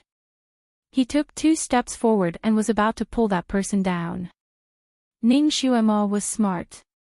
Once she saw this scene, her heart was moved. She held the stick horizontally and blocked the shopkeeper's path. "What are you doing?" The shopkeeper's face turned pale. He finally said, "He will fall into the coffin. If he falls in, then so be it. Your coffin doesn't eat people. What are you afraid of?" The shopkeeper was speechless. His face turned even paler, but he couldn't find any words to refute. The person who was hanging above the coffin obviously knew the inside story. Seeing that his body was about to fall into the coffin, he was so scared that he almost peed his pants. "No! No! Save me!" It was as if he wasn't in the coffin, but a purgatory that ate people. The Nether King's expression changed. He waved his hand to stop the soldiers who wanted to save him. He looked at the person coldly. That was the one who had been inciting the crowd earlier. He was controlled by an inexplicable force. He tried his best to break free, but he couldn't. He could only watch as his body sank into the coffin inch by inch. The moment his feet touched the bottom of the coffin, he let out a muffled groan that was obviously painful to the extreme, but his mouth was covered by a hand. Everyone watched helplessly as his body sank into the coffin and turned into a pool of blood. Everyone was stunned. They all retreated. Ning Xuema didn't expect the blood coffin to be so vicious. Her expression also changed. What is going on? The Nether King's gaze was like a sharp arrow, shooting at the shopkeeper. The shopkeeper's face was as pale as death. I don't know. Maybe someone is playing tricks. You still dare to quibble. Do you really think that I can be fooled? Take him down." This time, all the soldiers didn't have any doubts. They immediately took the shopkeeper down. The Nether King sneered. "This blood coffin belongs to you. If you don't know, who knows? Men, throw him into the blood coffin. Let him personally check if there is anything strange about this blood coffin." The soldiers immediately lifted the shopkeeper up and walked toward the blood coffin. The shopkeeper was so scared that he screamed like a pig being slaughtered. "Spare me! Spare me!" The Netherworld King couldn't help but look at Ning Xuema. Ning Xuema's face was slightly pale. Her gaze was fixed in one direction, and her figure suddenly rose up, falling into the crowd like a shooting star. Because of her attack just now, most people were still a little afraid of her. When they saw her flying over, they scattered like birds and beasts. Ning Xuema didn't care at all. Her eyes were anxiously looking around, as if she was looking for something. However, she was disappointed. She didn't find anything there. She was standing at the place where the man who had been thrown out by an unknown force was standing. However, there was nothing but bluestones in that place. Unwilling to give up, she squatted down as if she was sniffing the air, but there was nothing. She slowly got up and pursed her lips. Was she seeing things? The ray of light she saw when the man was thrown out was very familiar. It seemed to have come from Shinjioli. Could it be that she missed him so much that she was hallucinating? She stood there in a daze. She acted as if she didn't hear the Nether King's questions. The Nether King naturally didn't want to throw the shopkeeper into the blood coffin. He still wanted to dig out the real culprit from this person's mouth. The shopkeeper was really a hard bone to chew. At this point, he was still stubborn.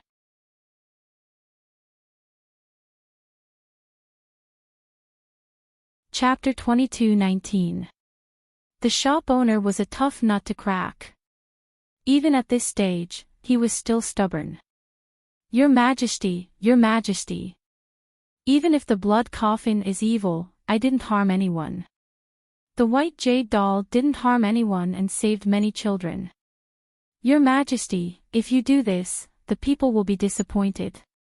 The onlookers looked at each other. Many of them were the kind of people who wouldn't cry until they saw the coffin. They also said, Your Majesty, the white jade doll didn't harm anyone. Although the method is evil, it's good for the children. Yes, yes, Your Majesty. Don't hurt the good people, Your Majesty. We don't need to care about the evil aura of the blood coffin. We should keep the jar. Make more dolls and distribute them to the children first so that everyone can be at ease. The Nether King frowned. His people were afraid of losing their children. They wanted to grab a straw whenever they saw one, regardless of whether the straw was poisonous or not. Ning Xuema also came back to her senses. She was speechless when she heard what these people said. How can the white jade doll made with evil magic have protective effects? Did you bring your brains out? How can you believe such nonsense? If this doll is a kind of evil thing that can control people, and the person behind it deliberately steals the children who have never bought the white jade doll in order to control more children, and then spreads rumors in the city, creating the illusion that only those who buy the white jade doll can be safe, then what will you do? Everyone should know that some people would use a medium to control people unknowingly when they were refining sorcery or casting black magic. If I'm not wrong, this white jade doll is the medium. The person behind it wants to control all the children in Nether City. So, not only can we not make more white jade dolls, but we also want the people who have bought them to smash them and destroy them. After Ning Xuema finished speaking, even the Nether King broke out in a cold sweat. He immediately ordered the people in the city to hand in the white jade dolls. At this moment, more than half of the onlookers had already bought the dolls. They were still skeptical and hesitated to hand them over. Some people even wanted to hide the white jade dolls. Ning Xuema looked at the people's expressions and knew that they wouldn't be happy to hand in the white jade dolls. She raised her eyebrows. It seemed that she had to use a strong medicine. She flew up and landed beside the shopkeeper. With a leap, she stood at the edge of the blood coffin, making the shopkeeper's head look down. She said coldly, I'll count to 3. If you don't tell me the truth, I'll throw you in. Her tone was awe-inspiring, and no one dared to doubt the authenticity of her words. The shopkeeper was so scared that his face turned pale, but he still refused to admit it. Ning Xuema didn't pay any attention to him. After counting to 3, she directly let go. The shopkeeper screamed and fell into the coffin. When his head was about to hit the bottom of the coffin, Ning Xuema picked him up again. Her voice was colder than ice. I'll give you one more chance. Tell me who's behind you. Tell me the effects of this doll. The shopkeeper was so scared that he almost wet his pants. Ning Xuema was like a female Azura, so he didn't dare to argue anymore. He closed his eyes and said, Okay, I'll tell you, I'm a jade craftsman in this city. A few days ago, someone came to find me and rented my place. He asked me to sell these white jade dolls and said that all the money would belong to me. I was greedy for this small profit, so I started to sell them. I don't know what these white jade dolls are for.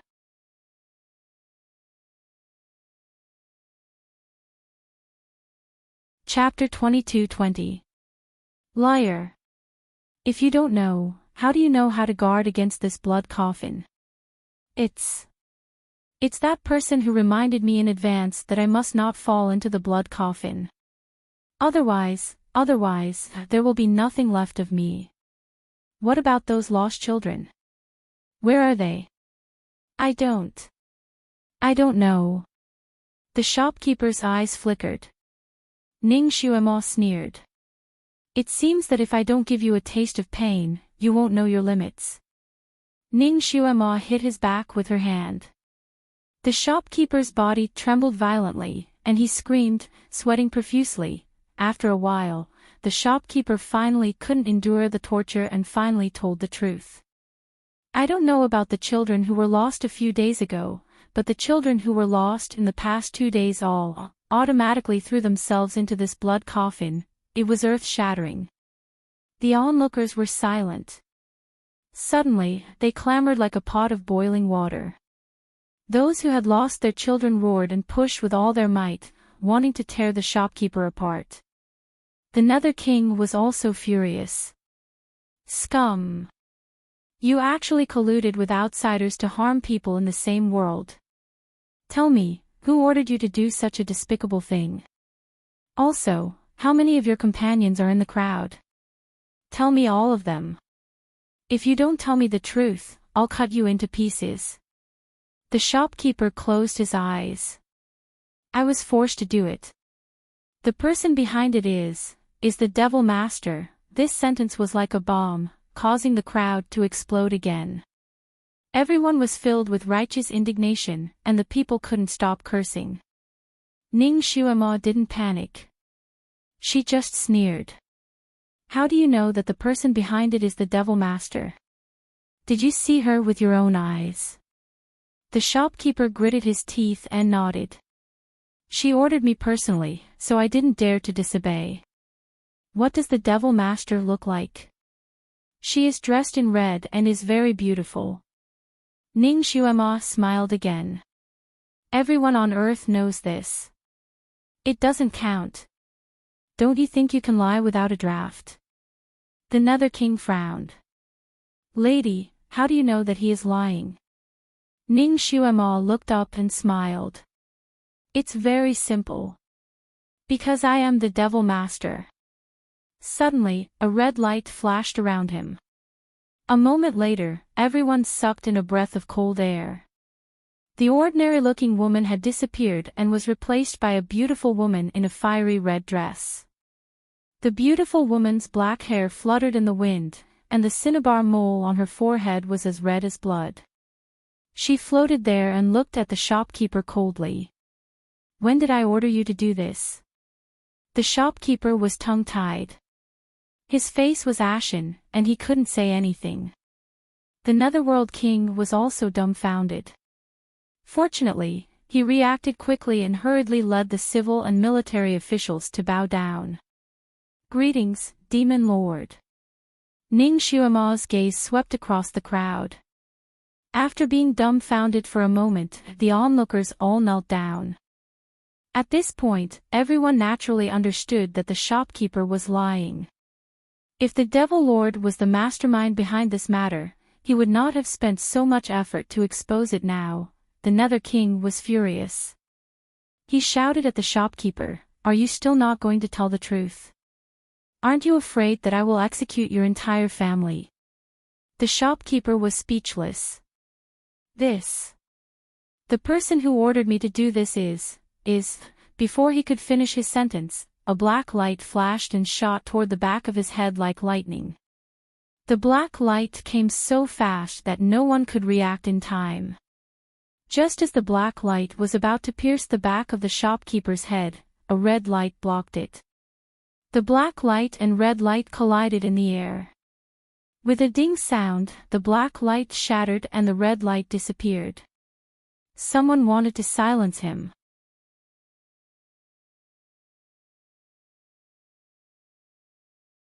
Chapter 22-21.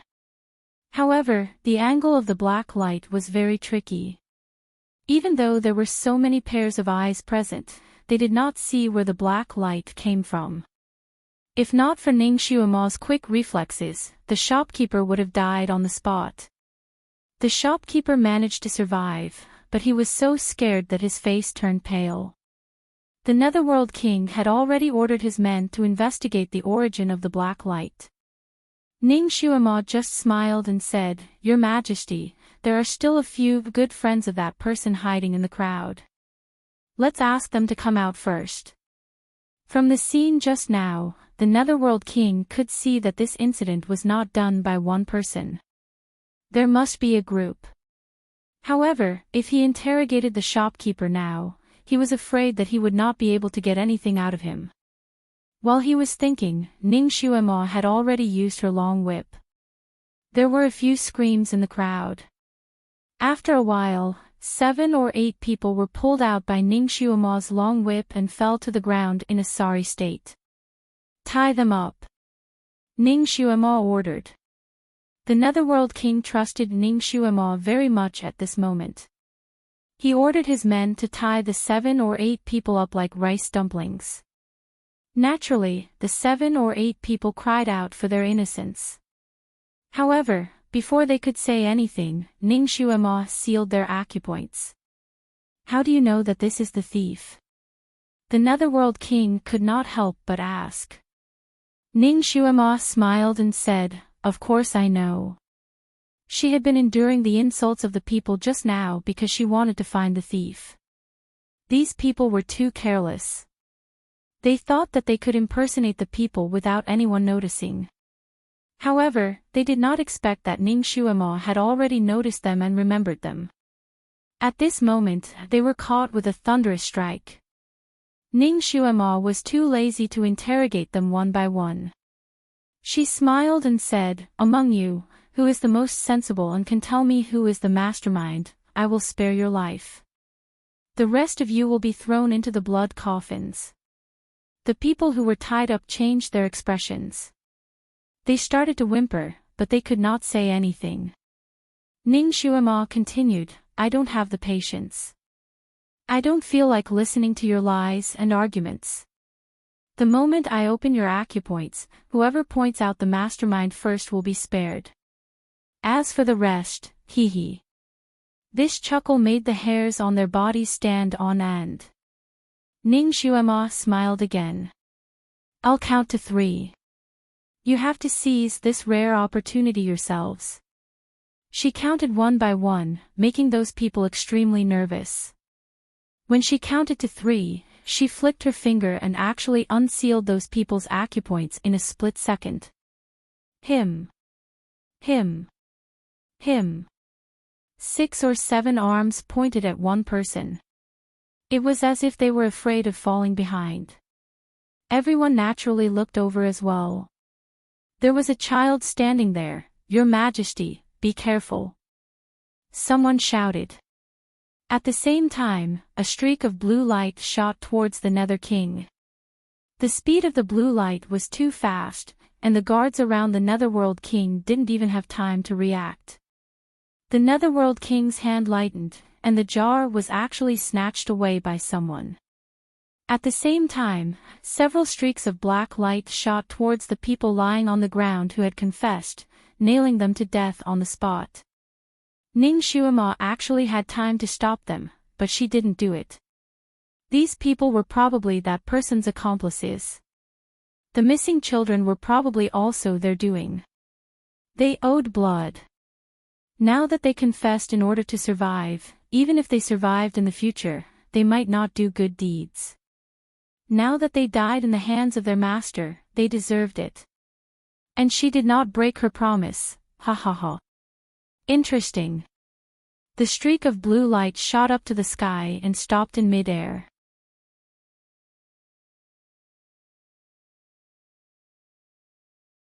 Chapter 22.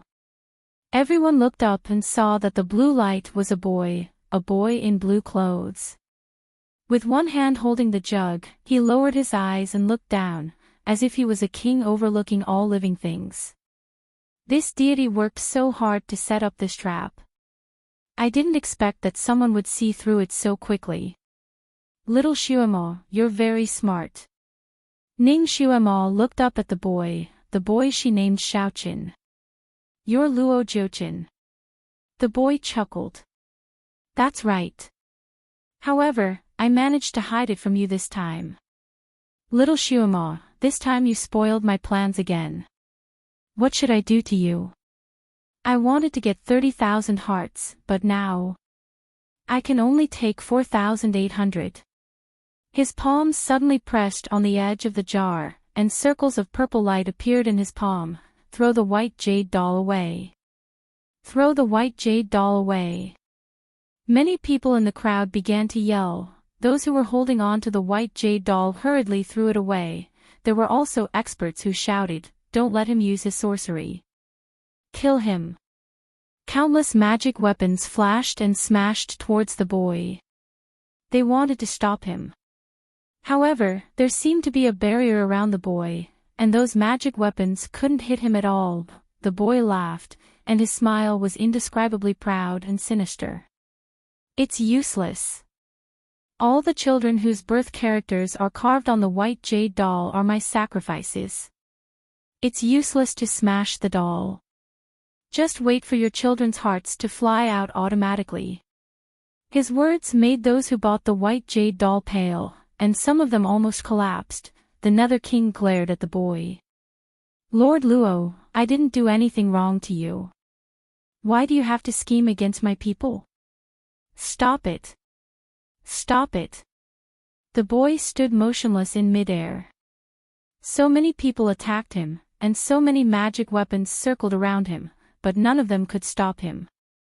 Not a single magic weapon could hit him. They could only watch in despair as he activated the jar. Everyone knew that once the jar was truly activated, it would be the moment of death for those children. Everyone was so anxious that their eyes turned red, but there was nothing they could do. The boy seemed to be enjoying everyone's reaction. His gaze turned and landed on Ning Xuemo, who was standing there quietly. Little Xuemo, you're very calm. You actually didn't come up to fight with me. Could it be that you're angry because these people misunderstood you and insulted you? That's right. You've been trying to save them, but they don't know what's good for them. They always misunderstand you. I feel sorry for you. It's only right that you don't care about them. His voice was still that of a child's, and his words were full of provocation. He seemed to be joking, but it suppressed all the noise below. Every word was clear. The people of the underworld were stunned for a while. Then, they all blushed and lowered their heads. Ning Xuemo chuckled. Do you think I didn't stop you because of their misunderstanding? The boy raised his eyebrows. Could it be that there's another reason? He looked down and thought for a while. Could it be? You finally like me, so you don't have the heart to kill me? His voice sounded like a joke, but also a little serious. Little Xuemo, this is the first time you've been so nice to me. I'll repay you well. Although he kept talking, his hands did not stop moving. Countless spells were released from his fingertips, and they were used on the jar in his palm.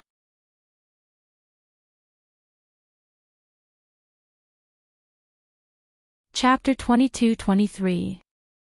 All of a sudden, the jar lit up. The boy's eyes also lit up slightly. However, before he could reveal a happy expression, the jar suddenly broke with a paw. 10 small bones fell out of the jar and turned into dust before they hit the ground. Even the jar fell into the dust. The boy, the nervous crowd, the boy's eyes fell on Ning Xuemo's face. Did you do this? Ning Xuemo crossed her arms and looked at him, her smile unchanged. What do you think? The boy gritted his teeth. When did you break it? Why didn't I see it? Ning Xuemo's smile became fainter, and she said, guess. The boy, when the crowd heard the conversation between the two people, they all breathed a sigh of relief. Especially those with children, they breathed a sigh of relief for a long time. It turned out that the Devil Master had broken this strange jar in advance. Otherwise, the consequences would be unimaginable. Ning Xuemo still had that indifferent expression on her face, but she sneered in her heart. Since she found this jar to be so evil, how could she allow it to be intact? After the Nether King had finished his examination, she had already secretly broken the items in the jar, causing the jar to crack slightly. If she didn't use her magic power, the jar wouldn't break, but if she used it quickly, the jar would definitely break. When she made her move, everyone's attention was on the shop owner who was being forced to confess. Her movements were so light that no one noticed. Even the Netherworld King, who had been holding the jar, didn't notice. The boy's eyes were like needles, almost nailing Ning Xuemo. Little Xuemo, I still underestimated you. The Sky Splitter sword slowly appeared in Ning Xuemo's hand. She smiled lightly. Really? I think you need to get to know me. She quickly rose into the air, her red dress fluttering in the wind, making her look like she was glowing. Luo Jiuqin, it's time to settle the score between you and me. Luo Jiuqin also smiled gently. Little Xuemo, do you think you are my opponent now? Ning Xuemo sighed. Compared to you, my current martial arts is still a bit lacking. That's why I used a little method. Luo Jiuqin suddenly had a bad feeling. What method? Ning Xuemo didn't say anything. Instead, she formed a seal with her fingers and chanted an unknown incantation. Luo Jiuqin suddenly felt his body tighten. Rays of red light suddenly shot out from the blue trousers and enveloped his entire body like a spider web. In the blink of an eye, the red light seeped into his flesh. Luo Jiuqin was tied up like a dumpling in an instant. He swayed in the air and almost fell to the ground. However, his kung fu was indeed impressive. Even after being tied up like this, he was still able to stand in the air and not fall. The other Netherworld soldiers and Netherworld generals' Dharma artifacts could not even get close to him. His eyes widened, and his face was full of disbelief. You actually did something to the clothes. You recognized me at that time. Ning Xuemo curled her lips. I just had some doubts. She was not a person who believed people easily, especially at this moment. Almost every step was a trap, so she had to be more careful. At first, she didn't have much defense against this child. After all, this child didn't have any aura of Luo Jiuqin.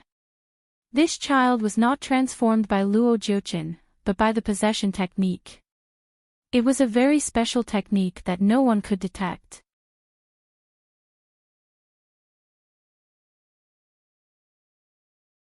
Chapter 22-24.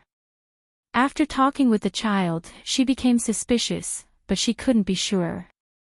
It was true that she had bought clothes for the child, but it was also true that she had put a binding spell in them. If the child had always been an ordinary person, then the binding spell wouldn't have been activated, and the clothes would have been ordinary and luxurious. But once the child played tricks, as long as she chanted the spell, the clothes would become a demon-binding rope. Once trapped, no matter how powerful a demon was, he wouldn't be able to break free. The demon-binding rope cut into his flesh, and Luo Jiuqin's white baby face showed a trace of pain. He looked at Ning Xuemo with watery eyes and suddenly said softly, Little Xuemo, do you know why I didn't throw away this skin bag and return to my original body? He looked down at the blue clothes on his body. Because this set of clothes is the only thing you bought for me. Even if I know it's arsenic, I can't bear to throw it away. Ning Xuemo, Luo Jiuqin looked at her with a pair of deep and serene eyes. Little Xuemo, you see, you've harmed me so many times, but I still want to treat you well. Can't you be a little gentler to me? Ning Xuemo smiled. Of course I can be gentler to you. The demon-binding rope had cut into his flesh, but Ning Xuemo continued to cast spells as if she was afraid it wasn't enough. The rope was getting tighter and faster. This demon-binding rope could not only bind the body, but also the demon's soul inside, so he couldn't escape easily. Luo Jiuqin had been possessed by the demon, so this thing was very useful for him. Ning Xuemo knew that his kung fu was high, so once she tied him up, she would naturally tighten it to death, for fear that it wouldn't be tight enough and painful enough. Luo Jiuchen's body was almost twisted into a fried dough twist, but he sighed softly. What a cruel little girl. However, I'm not someone you can use this thing to trap. Speaking up to this point, his body suddenly emitted a golden light. As the golden light flashed past, the blood-red demon-binding rope seemed to have encountered a strong acid and immediately turned into nothingness. He somersaulted in the air, and a human-shaped light golden shadow appeared above his head. The shadow swayed slightly and disappeared in the air, leaving behind a long laugh. Little Xiaomo, you are indeed capable. I like you even more now. However, I still have other plans. Take your time to savor it. Ning Xiaomo's expression changed. She raised her hand and released a red light to stop him, but the shadow disappeared too quickly. In the blink of an eye, it was gone. She couldn't stop him at all. The other experts in the underworld who reacted quickly also made their moves. However, their moves were like fishing for the moon in the water. They couldn't even catch a trace of his shadow. However, the child's body fell from the sky and landed on the ground, motionless. The commoners were stunned for a moment before they finally reacted. Those who had lost their children were filled with anger. They all ran forward, wanting to tear the child's body apart to vent their anger. Ning Xuemo raised her hand.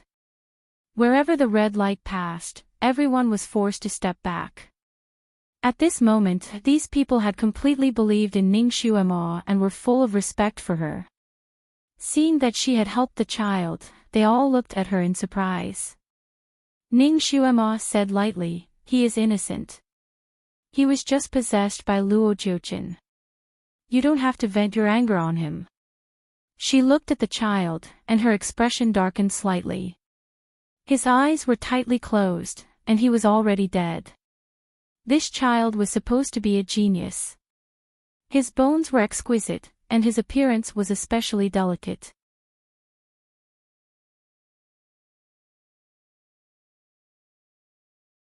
Chapter 22-25. He was supposed to be a talented young man with a delicate appearance.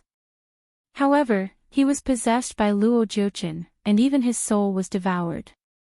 Ning Xuemo could not detect any trace of soul in him. The younger the child, the purer his soul was, and the easier it was for him to be possessed. Especially with such a good body, once he was possessed, his kung fu would increase exponentially. Since the child was dead, his body could not be kept, in case Luo Jiuchen used it again. Ning Xuemo simply burned it. "Hey, why is there fog?" Someone in the crowd exclaimed. "God, what is that?" Someone else exclaimed. "God, there is also fog over there. It's white." Everyone was startled. They all looked in the direction of the voice, and their expressions changed. Ning Xuemo also raised her head and looked around. Her expression couldn't help but change. Four-colored fog. There was fog in all four directions of the street, and it was fog of different colors. Red, black, white, and green were rushing over from four different directions at high speed. Panicked shouts could be heard from the streets. Countless people were being chased by the fog and were running in this direction. At the same time, the ground under their feet began to shake violently, as if there was a magnitude 8 earthquake. What was going on? What was going on? The people were shaken to the ground, and they were all in a panic. There were screams, cries, and calls for children. The trembling of the earth finally stopped, and the people who were rolling around on the ground were still in shock. After a while, they got up and looked around. Then they were stunned. Everything familiar around them had changed. The shops, the streets, the stone workshop, everything had disappeared without a trace. What appeared in front of them was a square so huge that it seemed to have no end. There were 4 passageways around the square, and each passageway had fog of a different color surging out. The fog in the south was red, the fog in the north was white, the fog in the west was black, and the fog in the east was green. The color of each fog was very pure. They were red like fire, white like snow, black like ink, and green like jade. Some people were lying near the passages because of the tremor. When they opened their eyes, they found that the fog was close. They wanted to get up, but it was too late. Miserable screams rose and fell, almost piercing one's eardrums. Everyone subconsciously looked towards the source of the voice, their bodies trembling non-stop. The dozens of people who were engulfed by the red mist seemed to have been splashed with a layer of kerosene. They burned fiercely, causing them to roll on the ground and turn into a pile of ashes in the blink of an eye. The people who were swept by the white mist were instantly covered in a thick layer of ice. They were still running for their lives, but they were instantly frozen into ice sculptures. It was a very strange sight. As for those who were swept by the black fog, they looked even more frightening. When they were swept by the fog, they were human, but when they ran out, the flesh on their bodies shrank rapidly. After running for a dozen steps, they turned into skeletons and directly fell to the ground. Only the people who were attacked by the green fog were still alive and kicking. They were shouting and screaming as if there was a ghost chasing after them. But before they could reach the center of the square, they suddenly screamed and disappeared without a trace. The Netherworld King and his subordinates were all in the middle of the plaza. When the earthquake happened, these Netherworld race generals had protected the Netherworld King in the center. In addition, there was no danger in the center of the square, so they didn't suffer many casualties.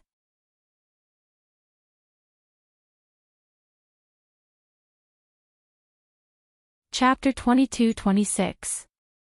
The civil servants were in a miserable state. Their faces were all swollen, and their robes were all messed up. The Netherworld generals were well trained. They formed a semicircle, protecting the Netherworld King and the civil servants. They looked around cautiously. The suffering of the surrounding commoners was naturally seen by everyone, and all of them were shocked. How did we get here? What is that fog? Where is the safest place? This was the question that was hovering in everyone's mind, and the sufferings of the people who had been affected by the fog indirectly served as a weather vane for everyone. The green fog was the safest place.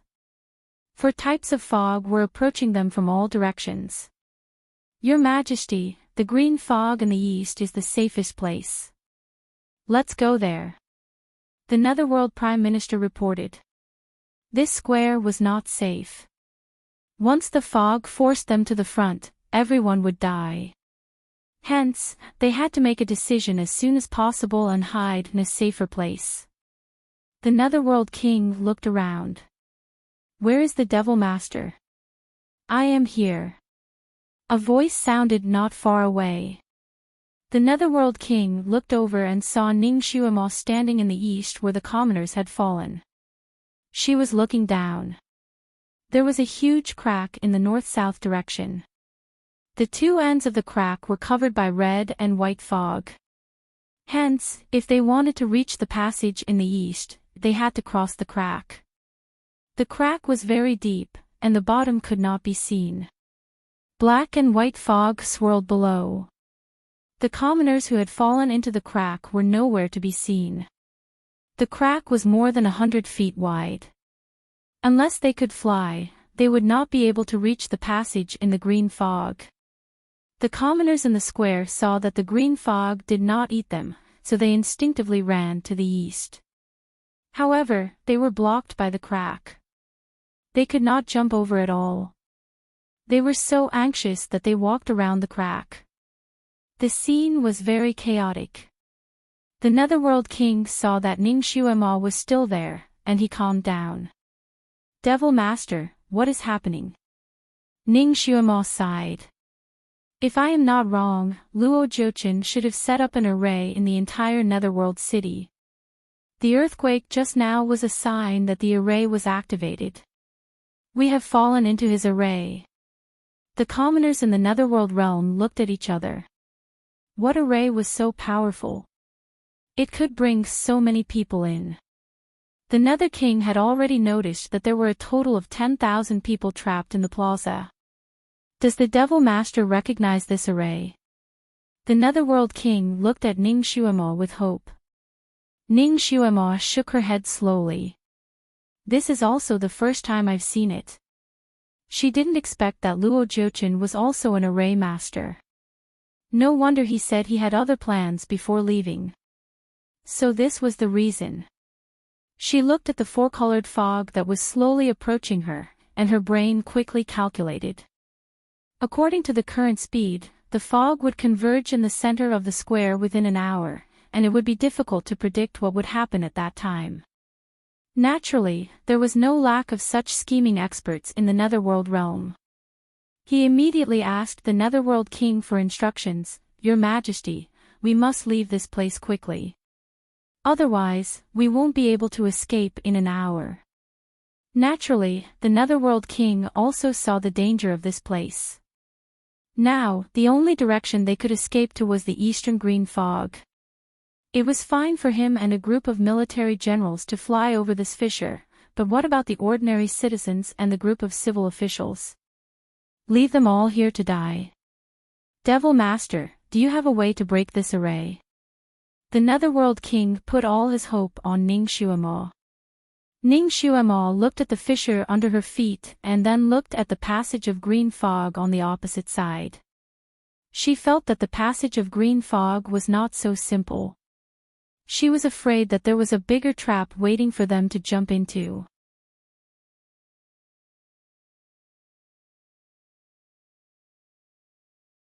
Chapter 22-27.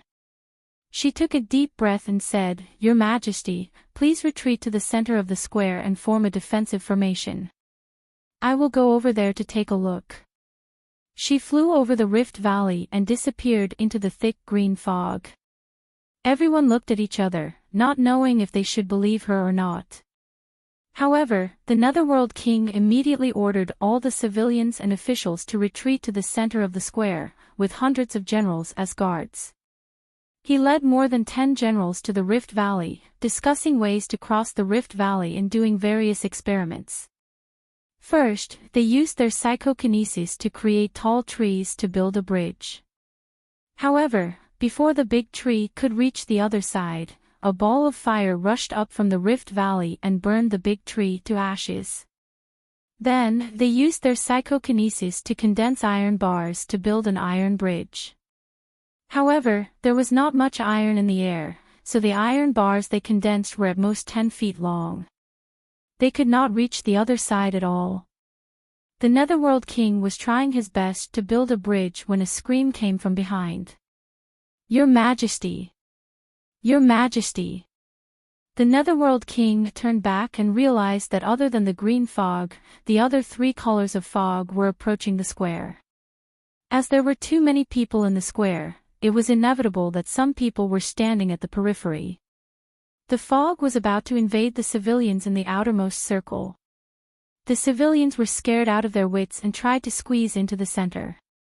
The soldiers in the center were still protecting the civil and military officials. Naturally, they formed a human wall to prevent the civilians from rushing in. Both sides were in conflict. Children were crying, adults were screaming, and it was a mess. There were also some civilians who saw that they could not rush in, so they ran towards the Rift Valley. There were so many of them that the Netherworld King was almost squeezed into the Rift Valley. The people around the Netherworld King were naturally experts. They immediately protected the Netherworld King in the center and drove away the civilians who were rushing in.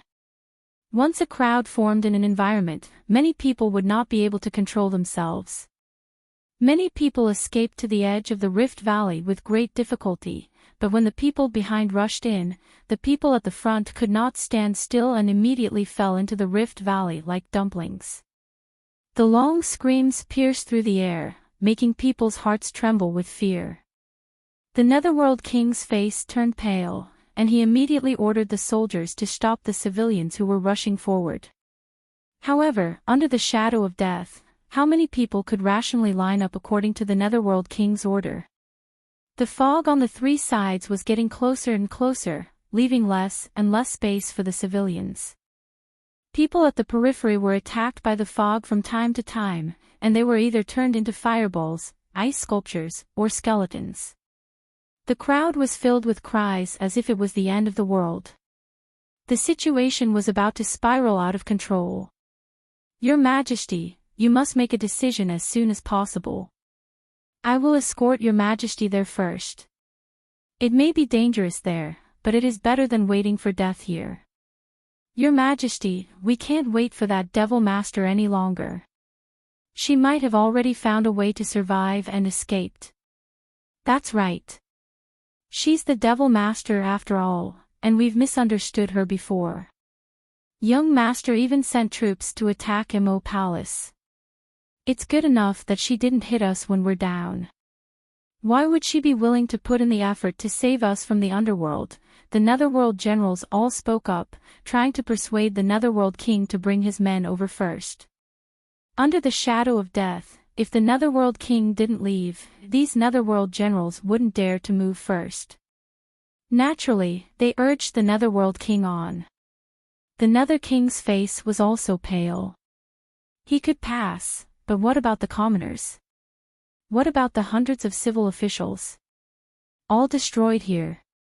The civil officials and commoners were also afraid that their king would completely abandon them.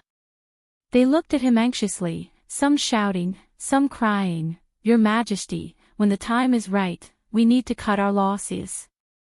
The Underworld Marshal finally spoke up, "You're tuning into the LoveLore Library YouTube channel.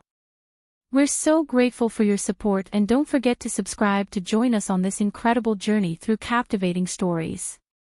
Your generosity through donations truly makes a world of difference, as it's the primary source of revenue that allows me to expand and enhance this channel for you. Thank you from the bottom of my heart for being a part of this adventure.